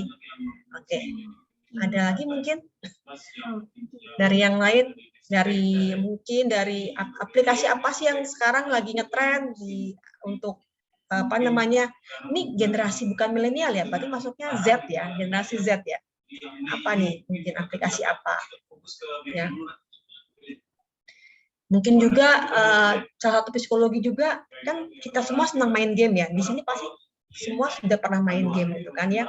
Nah sekarang banyak aplikasi yang pakai nyontek gitu dari game. Dia game itu ada levelnya, ada poinnya. Sekarang aplikasi begitu kan, kamu bisa begini dapat poin. Nah, ada levelnya. Shopee, belanja di Shopee ada gamenya. Ya, jadi game itu ya nggak jelek-jelek amat. Menurut saya tuh game tuh bagus kan. Dan sekarang banyak aplikasi-aplikasi nyontek game gitu. Karena tahu, oh game itu bikin orang apa ya terus-terusan gitu, suka gitu. Supaya orang terus-terusan balik, ke aplikasi kita kasih game, kita bikin game. Seperti itu sih. Oke. Baik, mungkin untuk dari teman-teman yang lain, apakah ada pertanyaan lain yang akan diberikan untuk Budia? Bisa nanti kalau misalnya teman-teman mau PC ke aku atau ke Budia langsung nggak apa-apa, nanti kami bacakan gitu. Oke, kalau nggak ada pertanyaan, kita ngasih pertanyaan. Oh iya, boleh. Ya, boleh. Ada hadiahnya nggak? Ini kalau nggak ada hadiahnya kayaknya nggak itu. Ada, tenang. Jadi teman-teman yang bisa menjawab nih kuis dan pertanyaan dari Budia, kita kasih hadiah nih dari Binu. Oke, pertanyaan pertama nih. Ini masih gampang pertanyaan sih. Pertanyaan pertama itu ketika bukan user kita punya startup gitu kan ya. Kita harus nyari investor gitu ya. Jadi kita harus melakukan presentasi biasanya ke investor. Itu namanya apa sih? Nah, itulah. Misalnya, itu namanya apa sih? Kita harus cari investor. Gitu. Kita cari investor gitu. Kemudian kita harus melakukan presentasi ke investor. Yang bisa jawab, boleh nih langsung raise hand atau langsung silakan raise hand. On mic atau di chat boleh, nggak apa teman-teman. Ada hadiahnya ya teman-teman ya. Jadi boleh langsung dijawab. Ini gampang nih kalau aku misalnya kasih sedikit aja. Ini di awal banget nih udah dijelasin. Ya. Iya, betul. Nah, yuk ada yang bisa jawab nggak nih? Kalau nggak ada, hadiahnya hangus aku yang bawa pulang teman-teman. Gimana? Ayo silakan dijawab. Yuk, teman-teman boleh dijawab pertanyaannya. Tadi apa sih namanya? Yang ketemu sama investor tadi. Yang nggak lama-lama. Oke, saya kasih pilihan aja deh. Pilihannya 2. Nah, namanya pitch deck atau pitching. Nah, namanya pitch deck atau pitching. Pilihan A, pitch deck. Pilihan B, pitching. Ya, teman-teman sudah dikasih pilihan ini. Ini udah sangat amat mudah buat teman-teman. Bisa menjawab, boleh langsung raise hand atau langsung on mic. Ayo, siapa? Jadi, di mana kita melakukan presentasi ke calon investor, ya, itu kalau kamu mau bikin, kalau kamu bikin startup ya, itu setiap hari loh harus melakukan pitching. Serius, benar. Setiap hari harus presentasi, karena kadang-kala dari 100 investor mungkin cuma nyangkut 1 atau 2. Nggak semudah itu. Ayo, ada kayak mau menjawab teman-teman? On mic ayo. Yes, ini ada. Ya, silakan. Ya, siapa ini namanya? Boleh langsung disebutkan namanya dulu ya. Arlen dari 11 IPA 3. Oke, apa jawabannya Arlen? Jadi presentasi untuk ke investor, untuk presentasiin usaha kita itu namanya pitching. Oke, benar nggak Budia nih jawabannya? Betul ya. Terima kasih, selamat dan dapatkan hadiah. Oke, congratulations Arlin. Oke, mungkin untuk hadiahnya, Arlin nanti bisa konfirmasi ke aku ya. Bentar, aku kasih nomor telepon aku di chat. Ya, oke. Jadi Arlin bisa konfirmasi ke aku untuk klaim hadiahnya seperti itu. Oke, mungkin ada pertanyaan lagi Bu atau anak-anak? Ada. Oke, ada lagi. Tadi kan saya bilang kan kalau bisnis model itu kita bikin bisnis itu nggak ada yang gratis, kan ya? Nggak ada yang gratis. Jadi bisnis model kayak misalnya Google gitu ya. Ya Google itu kalau kamu mau pakai Google Drive gratis, cuma dapat 5 GB. Kalau mau lebih harus bayar gitu kan ya. Nah, itu namanya bisnis modelnya apa? Wah, itu apa tuh teman-teman? Boleh dijawab langsung nggak apa-apa. Jawabannya apa ya? Bisnis model apa ya itu ya? Tadi juga sudah dijelaskan sama Budi di tengah-tengah sudah di materinya. Ayo, boleh langsung. It's not free. It's not free. Apa? Tapi apa coba? It's not free, kan? Bukan free. Boleh, teman-teman yang tahu jawabannya langsung aja kayak Arlin tadi. On mic boleh banget, raise hand sangat boleh. langsung PC chat juga boleh teman-teman yang tahu jawabannya. Aduh, apa ya? Boleh minta clue nggak? Boleh kalau misalnya teman-teman butuh clue nanti mungkin dikasih sedikit banget intip-intip dia seperti itu, teman-teman. Tapi meeting roomnya bukan khusus untuk kita, Pak. Bisa dipakai Ya, semua orang, gitu, Pak. Ayo. Dan itu meeting roomnya Oke, itu. ini menjawab di chat atas nama Agung Karisma. Jadi meeting roomnya itu dipilihnya orang Iya. sama karyawan. Premium, oke, betul, dari Agung Karisma. Selamat Agung. Oke, terima kasih Agung. Sama Arlin kalau untuk mengklaim hadiahnya boleh langsung ke nomor telepon yang udah aku share di chat box seperti itu. Oke. Ada lagi Ibu atau Pertanyaan berikutnya. Kalau bikin prototype ya kan ada 2 jenis ya. Ada yang low fidelity, ada yang high fidelity. Tadi saya katakan kita bisa kok bikin prototipe, kita sketch gitu ya, kita gambar aja pakai kertas, pakai pensil gitu. Nah, itu jenisnya low fidelity atau high fidelity. Oke, mudah sekali pertanyaan teman-teman, sudah dijelaskan juga tadi. Nah, teman-teman yang bisa menjawab, langsung cepat-cepatan, cepat-cepat dia dapat hadiahnya. Yuk, langsung. Apa ya kira-kira? Low fidelity ataukah high fidelity nih yang digambar? Ada yang bisa jawab? Adakah yang bisa menjawabkan pertanyaan ini? Ayo, ada yang bisa menjawab? Ya, Kak. Ya, siapa namanya? Kevin dari 10 MIPA 2. Oke, Kevin dari 10 MIPA 2. Oh, sorry, ini udah ada yang jawab nih. Mary duluan. Iya, Mary duluan ada jawab. Low fidelity. Iya, itu benar ya. Low fidelity, betul. Oke. Baik. Nah, pertanyaan berikutnya nih. Tadi kan saya sempat bahas nih. Saya bilang gini, kalau kamu ganti password ya, biasanya disuruh entry password baru 2 kali. Kenapa itu? Nah, ada. Kenapa ya disuruh entry password 2 kali? Ada yang bisa menjawab?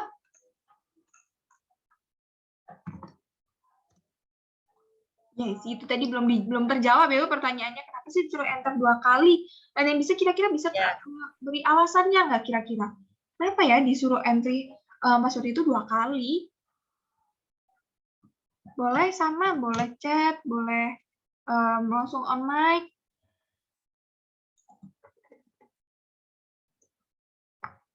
Yuk, teman-teman.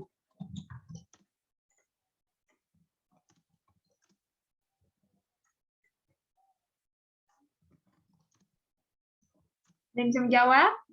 Kalau tidak ada, hadiahnya saya yang bawa pulang. Kirimnya ke alamat saya ini nanti hadiahnya.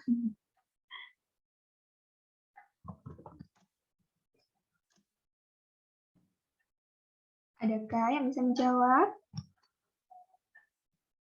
Mungkin hitung sampai 10 ya. Kalau tidak ada, mungkin Budiah bisa langsung aja deh. Berarti hangus hadiahnya. 1, 2. Masa nggak bisa, ayo dong. 4, 5, 6, 7, 8, 9, 9,5. Oke, ini ada yang menjawab di chat. Mungkin karena ada sistem SIM card swapping. Betulkah Ibu? Kenapa? Oh, gimana SIM card swapping? Nggak secara teknikal sih, tapi hampir di semua website atau di semua aplikasi gitu ya. Kalau kita ganti password ya, atau bikin password baru deh, password baru pasti suruh entry password barunya 2 kali. Kenapa itu? Silakan. Tadi siapa yang jawab nih? Clarissa. Kenapa, Clarissa? Kenapa? Kita pasti suruh entry password baru pasti 2 kali. Kenapa? Ini psikologis. Nah, ini psikologis.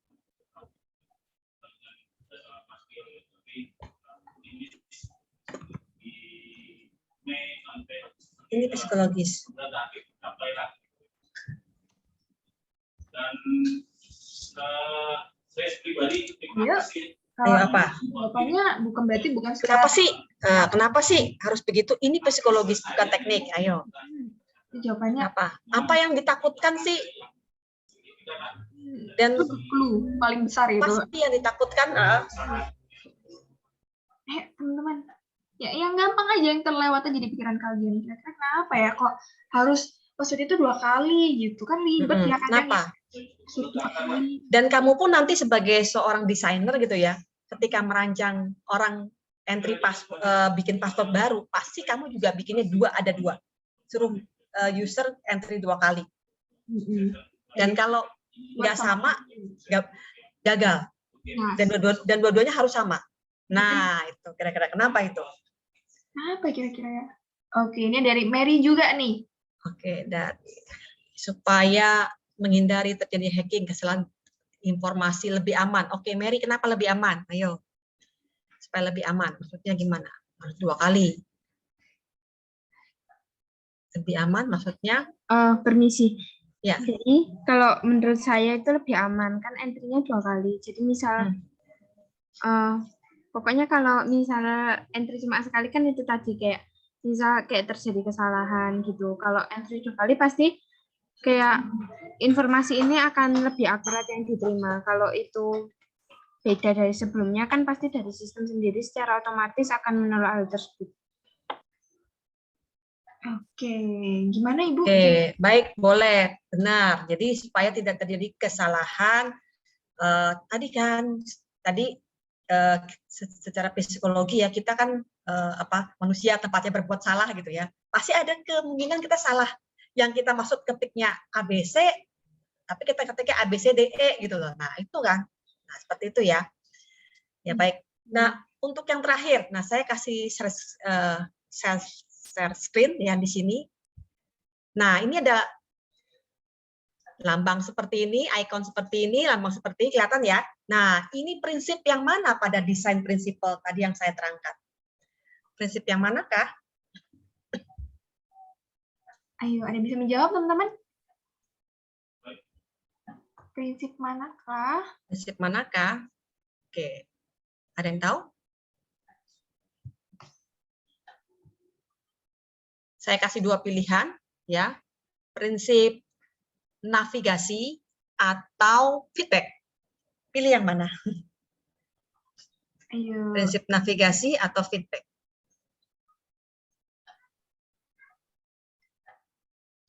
Yang bisa menjawab, teman-teman boleh langsung aja di online navigasi atau feedback ya ini ya namanya, prinsipnya. Yuk teman-teman, semakin cepat teman-teman jawab, semakin cepat teman-teman bisa pulang. Ayo teman-teman. Prinsipnya apa yuk?